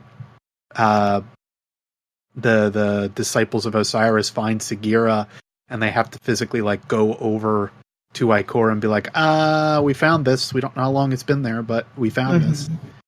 But yeah, that's another timing questions. Yeah, I'm gonna say that's the problem when you start dealing with time. You don't know if it's been thousands of years that all of that has been sitting there, or if it's been 2 days. Right. What if it's both? What if it's both? What if it's that perfect because time is relative. Yes. If we want to talk about physics. We did math, we did music, we can do physics. Let's do science. Nah, we don't need to. It's special relativity is super easy. General relativity, not so much. Yeah. Is Saint-14 truly dead? We did kind of talk about that. We did kind of talk about that. I do kind of want to circle around with some of the updates from Destiny 2. So just like to kind of recap on those a little bit, if you guys don't mind, because one of the biggest things that we learned is that Saint was actually the original Titan Vanguard mentor. However, he was not the Vanguard commander. I keep seeing this like comment floating out there, and it like is kind of aggravating. Osiris was the original commander, and then it went to Zavala. That's how the commander is. So like, just to clarify for everyone, there's a difference between the Vanguard commander and the Vanguard mentors. The mentors are kind of responsible for those particular classes. So you have one mentor for each class. We all know this. But the understanding is that one of those mentors is also identified as the Vanguard commander. And the purpose of the Vanguard commander is literally to command the forces of the Vanguard on the field of battle, which is why Osiris got in so much trouble when he didn't show up for battles. Because and meetings, but more importantly, the battles, because like you can't really have a war when your general doesn't show up. Which is why the speaker was so mad in the Fall of Osiris comic. This is why the speaker was a little irate that Ikora was the only warlock that was present for the Vanguard thing. So the original Vanguard mentors were Saint-14 for the Titans, Osiris for the Warlocks, and then Tallulah Fairwind for the Hunters. Now, we don't know how many Hunter mentors there have been, because 20 million. Yeah, they kind of come and go. Hunters don't really ascribe to stationary life very well. And this is where you see Zavala mentioning the Vanguard Dare, which is actually specifically designed to basically trick a hunter into staying in the tower to be the Vanguard mentor. because as trixies as the hunters are, they will honor bets. Like there is honor among thieves, I guess, if you will, in that regard. So if they make the Vanguard dare and they lose the dare, then they've basically been stuck with being the Vanguard mentor until they basically can trick another hunter into taking the Vanguard dare and passing it on. Shiro's next. Yeah, oh my gosh, I can totally see Cade tricking Shiro into doing that. So, question in chat: when did Saladin become a Vanguard? Then I don't think he ever did. Saladin was never a Vanguard. My personal take on that, when I saw it in the comic, I kind of saw him as more of like a consultant more than anything. Yeah, I mean, like he was a. Oh, sorry, go Green. I mean, in the Iron Banner rep card, he talks about, or it's talked about, saying that he was the essential mentor for Zavala and Shaxx. Yep. Not necessarily that he was the Vanguard, because there might back then there might not have been much of a Vanguard at that point. Well, no, because we learn from the Fall of Osiris. You see the Vanguard trio, right? You have Osiris, Saint-14, and at that time it was Andal. So Tallulah was already out. Like, she had already been like, peace, I'm done. And they had already roped Andal in. Andal was the one who basically was the predecessor to Cade. So we already had a change in the Vanguard at that point. But the mentions of Brother Vance in, I can't remember, the definitive history of Osiris, which is the best. I want that book. Yeah. But the definitive history of Osiris by Brother Vance, which is quoted in Garden Progeny 1, specifically calls out that the creation of the Vanguard. Now, Vance has an ulterior motive here, because he's pointing out that the speaker is using this for nefarious purposes. Right, he's biased. He's completely biased. Well, and given that we see the Fall of Osiris, the speaker, I don't know how inaccurate he actually is, but there is a bias there. But he specifically says that the Vanguard was initially created with Saint-14, Osiris, and Tallulah. Tallulah. So before those three, there was no Vanguard. So Saladin, and I think this is where I kind of get a little pushy on the pushing back, is Saladin was a mentor to Zavala and Shaxx. He was not a Vanguard mentor. It's just like Fellwinter and what's his name Nerwin were mentors to Osiris. Well, and that goes along with the whole idea of the Iron Lords. The Iron Lords were our predecessors. Right. And even though their teachings, their ideas have still kind of culminated to what it is that we effectively now have today, their skills, their ideas, and so on were still passed down to us. But I think that almost made it to the point where now that's where you could kind of argue, though, like, did the speaker kind of say, well, you guys are kind of a wartime, we need somebody that has your abilities but still fits this? Or is it something where they ended up saying, we don't necessarily want to be a part of this anymore because we don't necessarily agree with what's going on, we're still going to hold what we have? And I don't think it was so much that second part.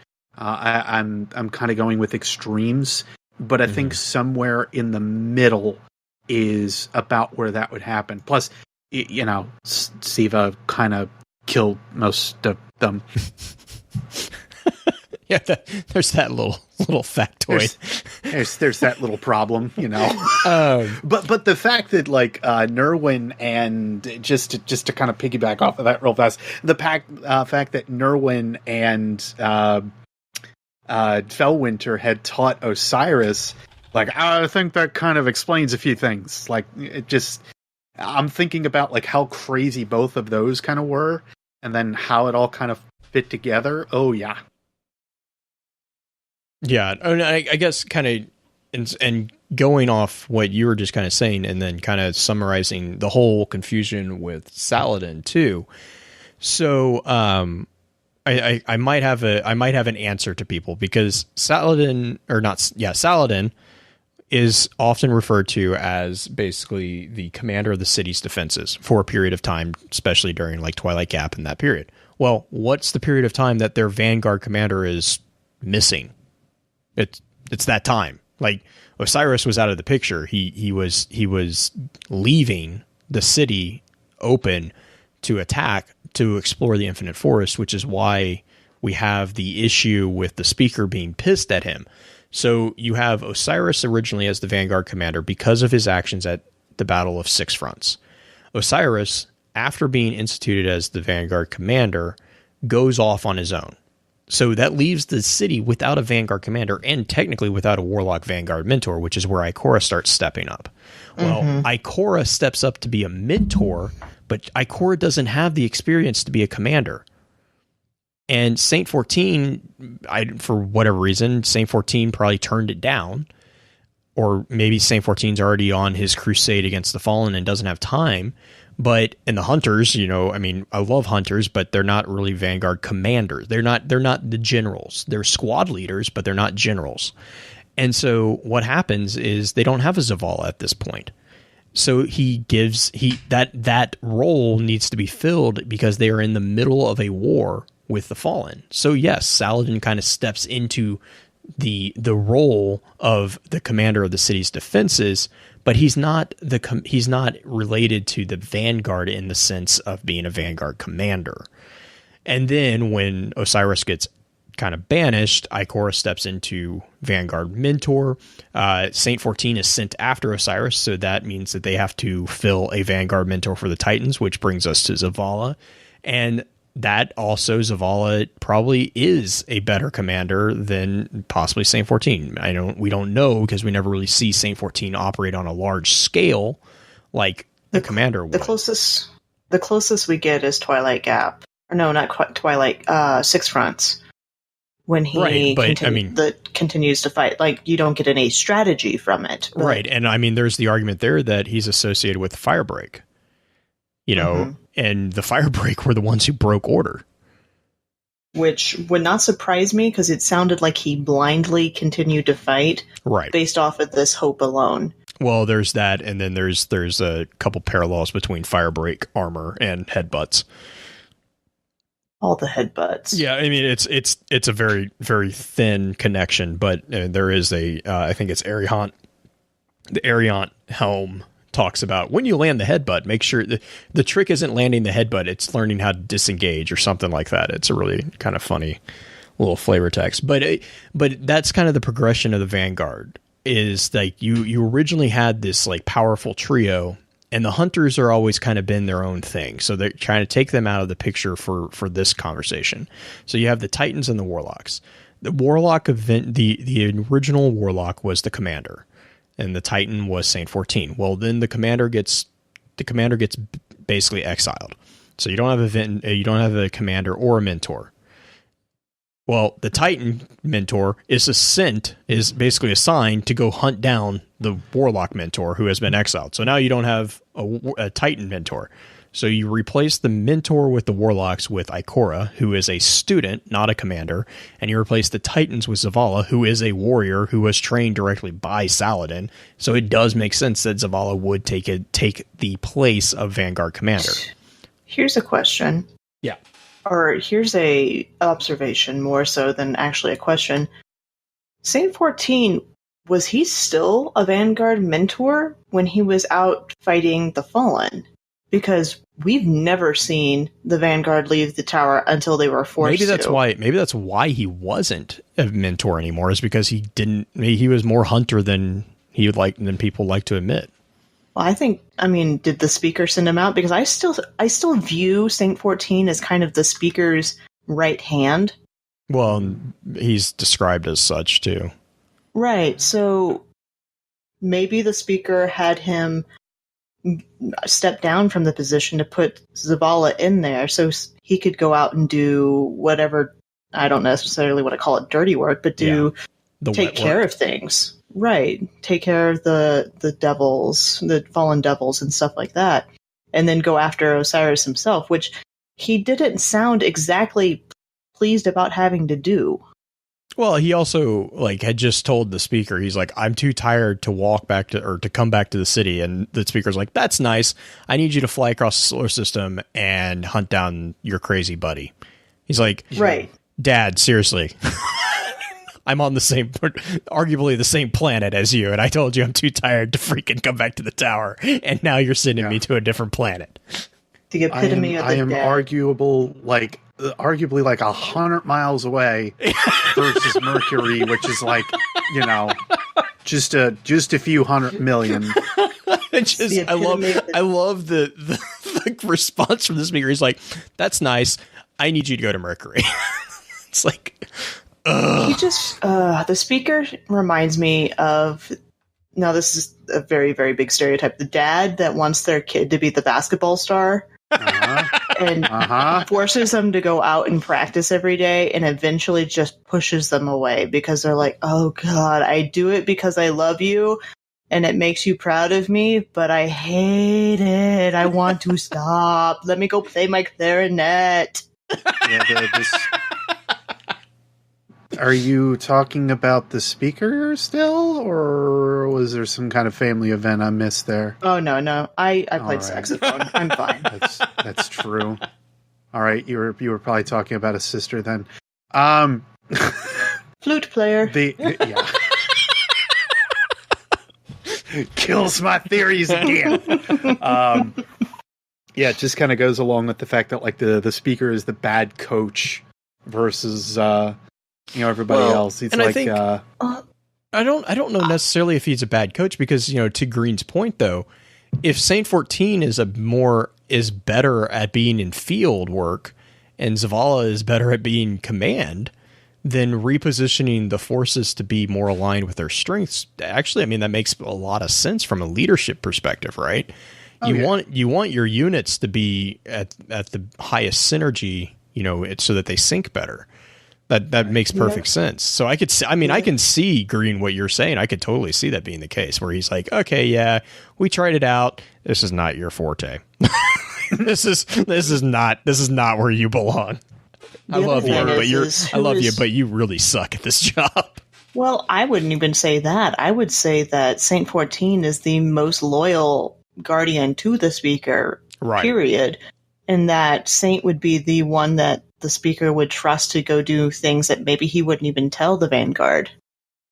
Right. No. And I remember when we originally were talking about Saint, that was one of the biggest things is like the speaker makes this like just hip shot call of, yeah, you're going to Mercury. And it's like, up until now, there's this, this like decision process that I understand it's wartime. So it's not really like, it's in wartime, so you don't get to vote. Congress doesn't get a say, or consensus, whatever. Sorry, confusing real life with but the assignment to like hunt down Osiris, that doesn't seem necessary, because they say like the war is over. We're gonna fire the Devil Red, the final flare. The war is over. Blah blah. Oh yeah, go hunt down this guy. It's like whoa, wait. Like you're making an authoritative call there that it does feel like he doesn't want people to know about. But the thing is he doesn't necessarily he wants to talk, aka have a fight. Well, which we don't know. We don't know when that card was. I mean, I'm not talking about the card. I'm talking about the comic. Mm-hmm. I'm talking about going to Mercury to quote unquote talk, that's where the comic is. Saint. Okay, yeah. I'm sorry. I thought you were talking the speaker. The speaker, because the Osiris card is a note from the speaker. Right. I'll fight the speaker. That's fine. There's no love lost there. Mm-hmm. Sorry, I had to. That's okay. But like after reading the comic, I agree with you at this point. I agree with the speaker as he was, but I don't see that as the speaker current. Like I don't see that as the same personality. I think he grew. I think he changed. I mean, unless it's going to end up being like two different people, which again kind of falls into the ideas of how many people have worn the mask. That's the only thing that I could argue on that one. BT Dub Speaker Revised is totally a plan for me. Just saying. I am not going to be kind. Ugh. Sorry, our little quietness is Blue and I are arguing in chat as to who the speaker is. That's like fine. It's like my biggest question back to everyone is like, how do you even know that he's human? Like, you don't. So stop. Look, I don't even know or care if he is human or not. He's still going to bleed one way or another. The console beat you to the punch. Oh. It's all right. I'm okay with kicking a white horse while it's down. Wow. So is the console. Yeah.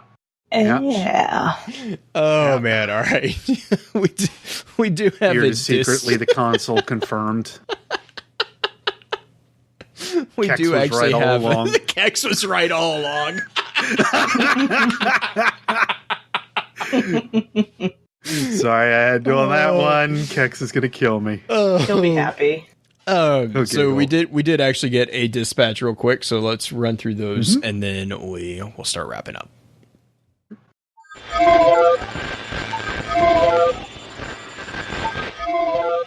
Dispatches from the wilds. All right, so dispatch this week is from Caboose029. Really appreciate it. And he says, I just finished the Ghost Shells episode and would have to say my favorite shell is either the Iron Banner or the Rise of Iron Shells. But I've been listening for about 3 or 4 months now, and I can't think of a week without Focus Fire Chat. I listen to one other Destiny podcast just as often. I love the topics and chats between the group. Follow everyone but Justin on Twitter, mostly because I can't find his account, which I believe Green... I fixed that. They are now following each other. Okay. Justin did a really awkward waving gif at him, God. so I think that sounds about appropriate. And I will say that the podcast makes me actually look forward to playing Destiny each week and enjoying the game. It's nice to hear a group of Guardians that play and talk about the game still, even with all the issues Destiny has. It's nice to listen to a podcast about a game I enjoy that doesn't just complain about the things in the game. I play on PS4 and would love to try to raid with someone sometime. Just chiming in and wanted to say keep up the good work, Guardians. His PSN account is Caboose029, so if you guys are on PlayStation and you are looking for someone to play with or looking to round up a group, I'm sure that he would appreciate that. Shoot him a message. He is in our Discord now, so if you want to find him, you can either find him, his Twitter handle is also Caboose029, or you can find him in our Discord as well. Awesome. And then, yeah, so kind of going back to, this actually kind of touches on a conversation we were having before the show.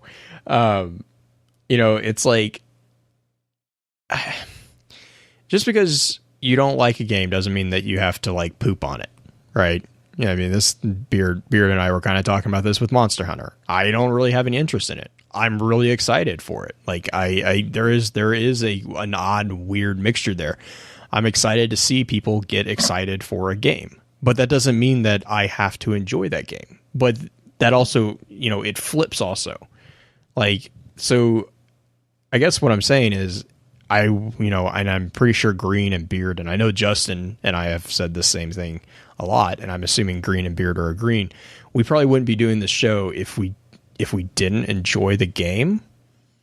Like, the amount of research that we do just, on our own, and the amount of time that we spend, or at least Green and I know spend, and I know Beard spends Beard spends more. Yeah, I know. Got both of us. I know, which right, but you don't put that time into something that you don't enjoy, right? Now, and it's not that we don't have criticisms. I mean, if any of you have ever chatted with any of us offline or even listened to a couple of the episodes, you'll know that we don't agree with everything that happens in the game. We'll make jokes about it all the time, but that doesn't mean that you have to be negative. Like, there's a big difference between being critical and being, I don't really know the appropriate term. Everyone is allowed to have their opinions, but you are not allowed to force your opinions on another person. Yeah.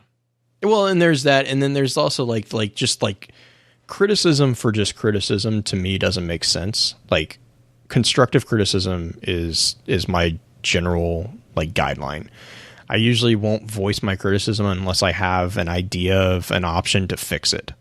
It's kind of how and that kind of comes from my actual job as a kind of a project manager / technical like liaison for a lot of things. If my golden rule when I criticize something is I need to have, before I open my mouth to criticize someone's idea, I have to have 2 viable options to fix it. And if I don't have 2 options to bring to the table to fix something, I don't give myself the option to open, like I don't criticize it. Because if I can't think of something better, or if I can't think of it in a different way, then that's not, for me, it's not good enough to put someone else's idea down, because obviously I am not able to think of something better. The thing that I have the most issue with is the people who purposefully go in and trash something that somebody else says that they enjoy.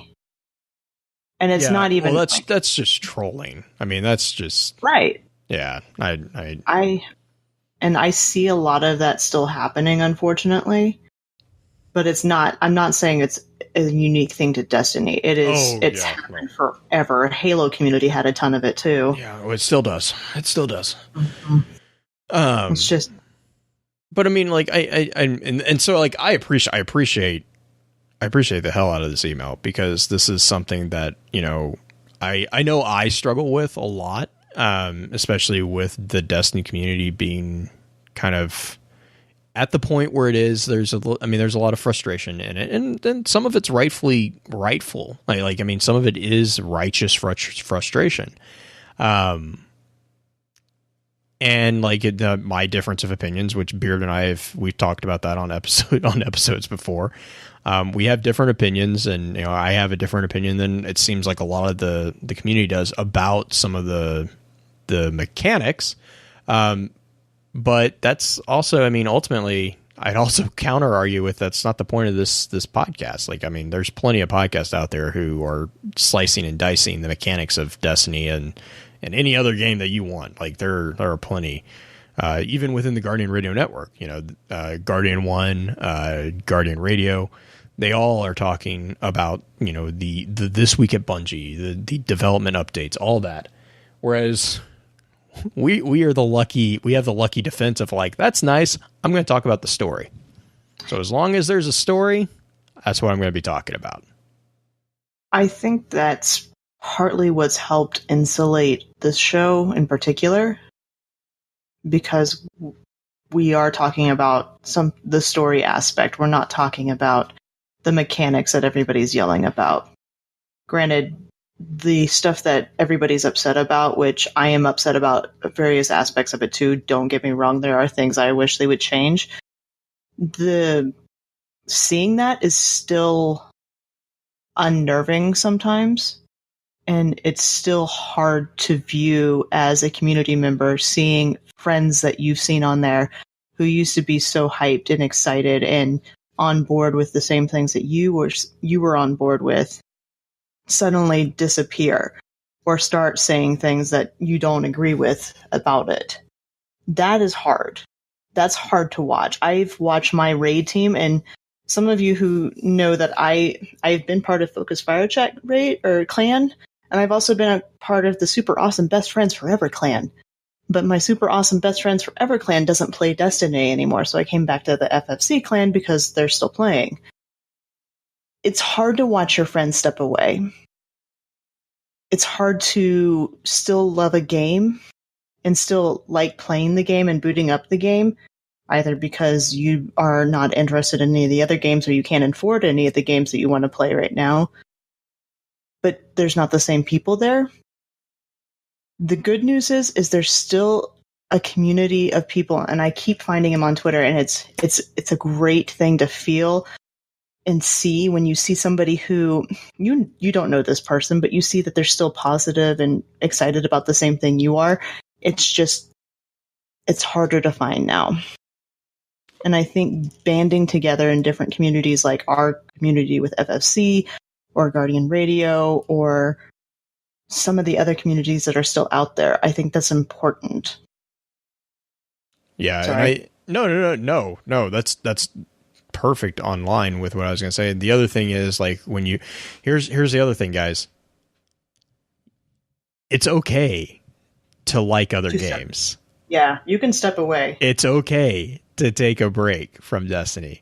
If Destiny 2 is not on your speed, you don't like it, you don't enjoy it, guys, it's a video game. It's a video game.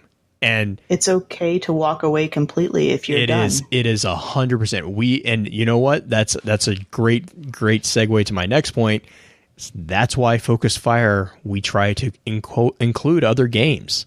We don't want to restrict your guys' passions to one single way, because I mean, hell, I'm not 100% focused on Destiny. I mean, we were talking about that before the show. I've been playing. Oh god, yeah, Skyrim. I have thousands of hours in. Fallout 3. I'm a huge fan of Fallout 3.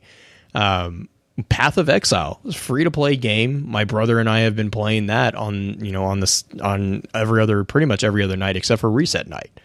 I mean, the guy, if you were part of the FFC during the Rise of Iron DLC, you know that I took a break from Destiny. I still did the weekly podcast and I still followed the story, and I was still a huge fan of Destiny. But for me, I just needed a break. And so I started playing Halo 5. I just played that with my brother. It's okay. That's the beauty of video games, is they're games. They're meant to be enjoyed. And so if you're not enjoying it, and I know we've mentioned this a couple times in a couple episodes a while back, but if you're not enjoying them, guys, go find something you're enjoying. Get passionate about it. Like, that's the point of video games, is to be an escape from reality. I'll rag on Beard for his obsession with Monster Hunter, but you know what? That's the point. Is you need to find something that you're excited about, and that's where that's what I want to help. If either introduce. I mean, hell, someone just shot me a link to, and this is again something weird. Beard and I were talking about, to a new, and I just blanked on it. Beard, what's the freaking Path of Exile? No, not Path of Exile. The other one. Oh, I just blanked on it. Oh my god! But someone, my sister-in-law shot me a link to a trailer of a game that I just blanked on the game title. It's Bloodborne Monster Hunter. We were just talking about it.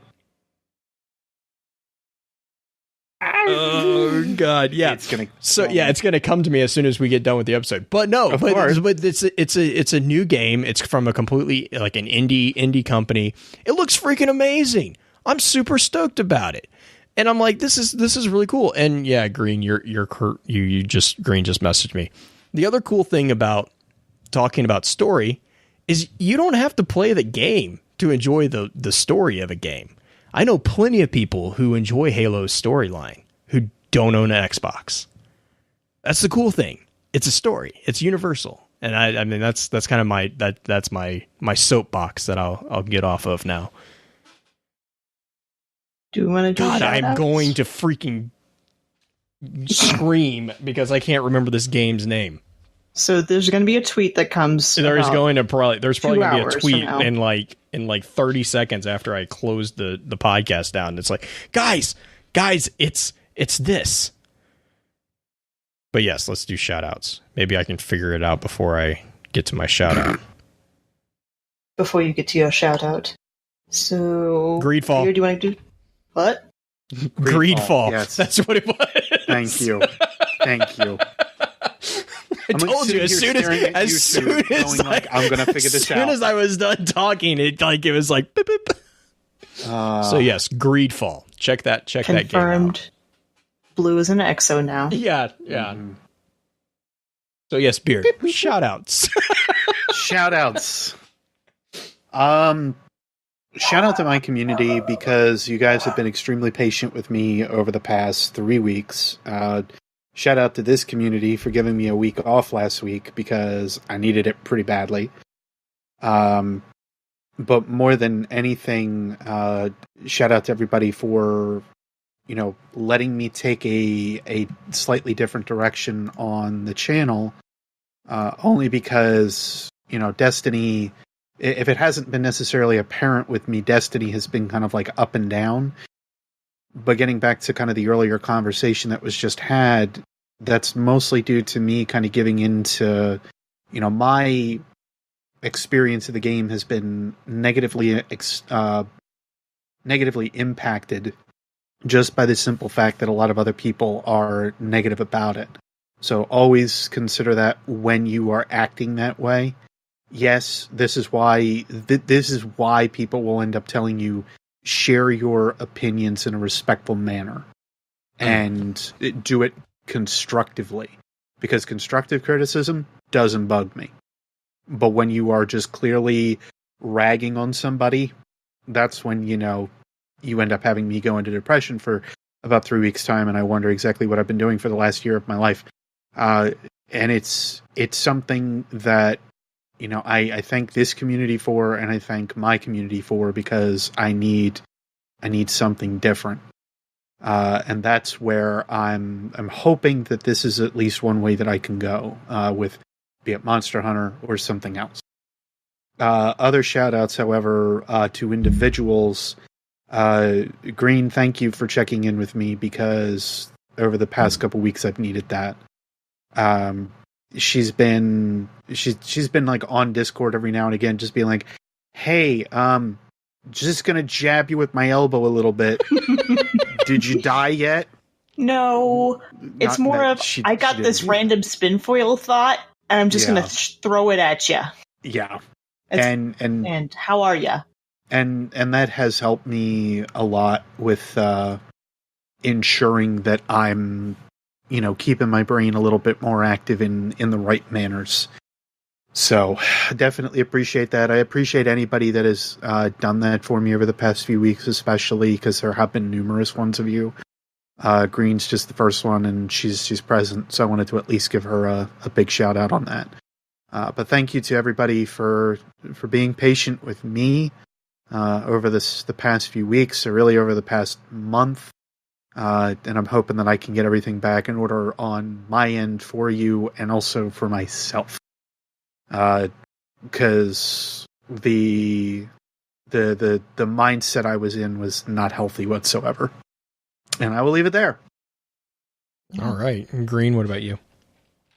My shout outs go to a lot of our newest members in Discord. A lot of people just now kind of popping in, and we've got some really hopping chat that's been happening lately, and I'm enjoying it. So my shout out goes to some of you guys that are in like the Lord Destiny stuff, and just putting out so much where I can't keep up, and I leave Discord open while I'm at work, and I can't keep up sometimes. So it's like, good on you guys for having those chats. That's what it's there for. As far as other shout outs, Beard, I'm going to kind of echo you, because I have my own version of that in Pins. Pins is my person who pokes me every once in a while. Is like, hey, how you doing? How you doing? And everybody needs a person like that. Mm-hmm. Everybody needs a person like that, whether or not you're actually going through some intense stuff or just day-to-day stuff, just to be like, hey, I'm thinking about you. And my shout out goes to Pins right now, because he's that guy for me, it seems. And Blue does it too, but Blue does it in a way sometimes that I'm like, Blue, I'm really good at stuff. Stop. I love how that was I total will sarcasm, by the way. Yeah.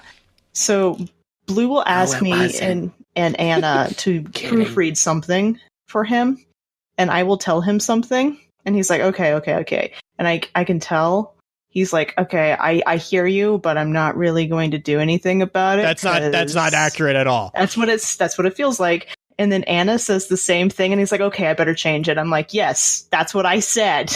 Oh, that's not at all what happened. So basically, for the record, what happened was I asked both of you to proofread something, and you finished before she did.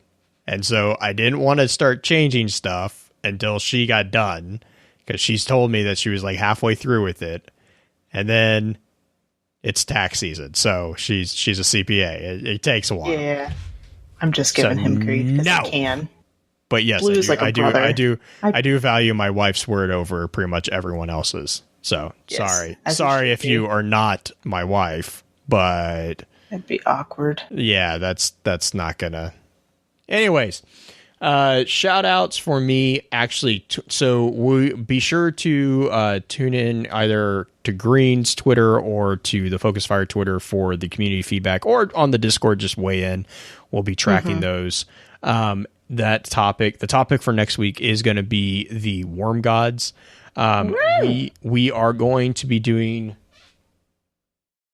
extra lore is going to be kind of weird because normally we do it the first Wednesday of each month. Well, February, the first day of February is Thursday. So it's going to feel weird because this coming Wednesday is actually in January. So we were going to be doing it on the 7th. The individual that I'm trying to get on to talk about it is Warhammer. The topic's going to be Warhammer 40K. So this is something that I definitely need to get someone on. Because like I know a really basic summary of it, but I'm not really, if there's one group of people I really don't want trying to hammer down my door, because they actually will come hammer down my door, it's the Warhammer 40K group.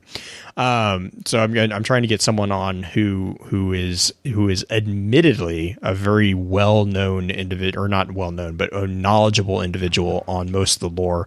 I've been talking to him. Suggested by Bife. And yes, so originally full story is I originally reached out to Bife because I know Bife is really big fan of Warhammer. And Bife's response was, I know nothing compared to the individual that I am now talking to. And the reason I'm not saying a name is because we're time zones being what they are, we're still trying to work out everything. But because of that, we are actually going to be looking at doing the extra lore the extra lore stream on Saturday, February 10th at the normal time, so 10 p.m., but Saturday instead of Wednesday. And that's, again, just because time zone differences. So keep that in mind. I will be tweeting that out, and when I put out the banner for the extra lore episode, I'll make sure that we get that correct date input on there as well. And then also big shout out. We had a number of people who jumped in on the Podbean patron. Knives of Shadow and Caboose 029 both joined patrons over on the Podbean. We really appreciate that. Thank you guys so much for that. And then Pins and Psychotic Necro, thank you so much for the Twitch subscriptions this week. We, again, really appreciate it. You guys, I cannot put really into words how much I appreciate all the support that we get, and it's not just the subscriptions or the patrons. It's emails like the one that we got from Caboose earlier. Tweets. I've gotten a lot of conversations about that. Green, I know, put out a tweet about, if you guys are having issues with, finding enjoyment in games, or finding, just having trouble, every single one of the co-hosts here, I'll speak for myself. My DMs on Twitter are completely open to everyone. My DMs on Discord are completely open to everyone. If you don't want to, private message me, if you want to send an email to our group, that is obviously completely open. We try to make it as painless as possible for you guys to reach out and communicate with us, because we understand that the importance of that. It is something that there is no judgment. There is no, I'm not necessarily going to argue with you. If you ask my opinion on why do you find so much fun in the game, I'll tell you. But I mean, the thing is every person enjoys things differently. And I would be more than happy to have a conversation with you and, bounce ideas back and forth to find a game that you are really passionate about. That's completely okay. Or if you want us, I've got a couple people who have been sending us stuff for possible consideration for articles on the website. Whatever it is, I am more than happy to take time and talk you through whatever issues that you might have, whatever your thoughts are on certain situations or whatnot. And I mean, if you just want to chat, I'll just chat. If you want to talk about all that stuff with Blue, you can do that with Blue. I mean, I'll talk about whatever. I'll try to chat, but I'm not really super awesome at that. I'm more like problem solver person. No, I don't know. I whatever. I'll talk about whatever you need. But okay. So Lada in chat right now. For all the newcomers, I will probably need to make an announcement in Discord for this as well. If you are still listening to the podcast at this point, for all the newcomers in the Discord channel, we have a ton of channels for games that are not Destiny, not any particular order. All you have to do, we have a channel that is called General Commands. You just have to type in ranks, and it will pull up all the channels that we have available for you. If you are a fan of a game and you think that you can if you want a place that have people come and talk about it, just let us know. I'm more than happy to put a channel together for you to talk about the game story of a particular game or TV show or movie series, whatever. We all enjoy stories, and that's really the point. But yeah, so check out the General Command. If you have any questions like that, please reach out to any of the moderators. We're all, that's what we're here for, or reach out to any of the podcast team. Again, that's what we're here for, to help you guys out. But go for it, Green. It's like, on top of that, if you don't see something that you like, and some of these rooms are a little bit slower than others, I'm going to put out a plea right now to Blue, because he is the king of making all the rooms, because we have so many rooms. I do have a nickname there. I think we should have a room for just miscellaneous games that may not necessarily be a big topic type game necessarily, but just if you want to spit out on something random. And I don't think that should be like a join room. I think that should be one of the general rooms. But that's just me. That's a fair point. Yeah. We can definitely do that. But yes. So with all that being said, let's run through the outro real quick. And then as usual, we will probably stick around for a little bit of an after show. With that, we'll begin to wrap the chat up. Thank you again to those over on Twitch for coming to spend your evening with us. If you'd like to join us for the live streaming of the episodes, please be sure to give us a follow over on twitch.tv/FocusFireChat. Links to all our other sites can also be found with our episode archives over on the new FocusFireChat.com. Please be sure to email us at focusfirechat@gmail.com with any questions or comments for our team concerning the podcast, and let us know how we're doing by giving us some feedback and a rating over on iTunes as well. Also, be sure to check out all of our amazing podcast partners within the Guardian Radio Network over on theguardiansofdestiny.com. So until next time, focus your fire and may your light shine bright.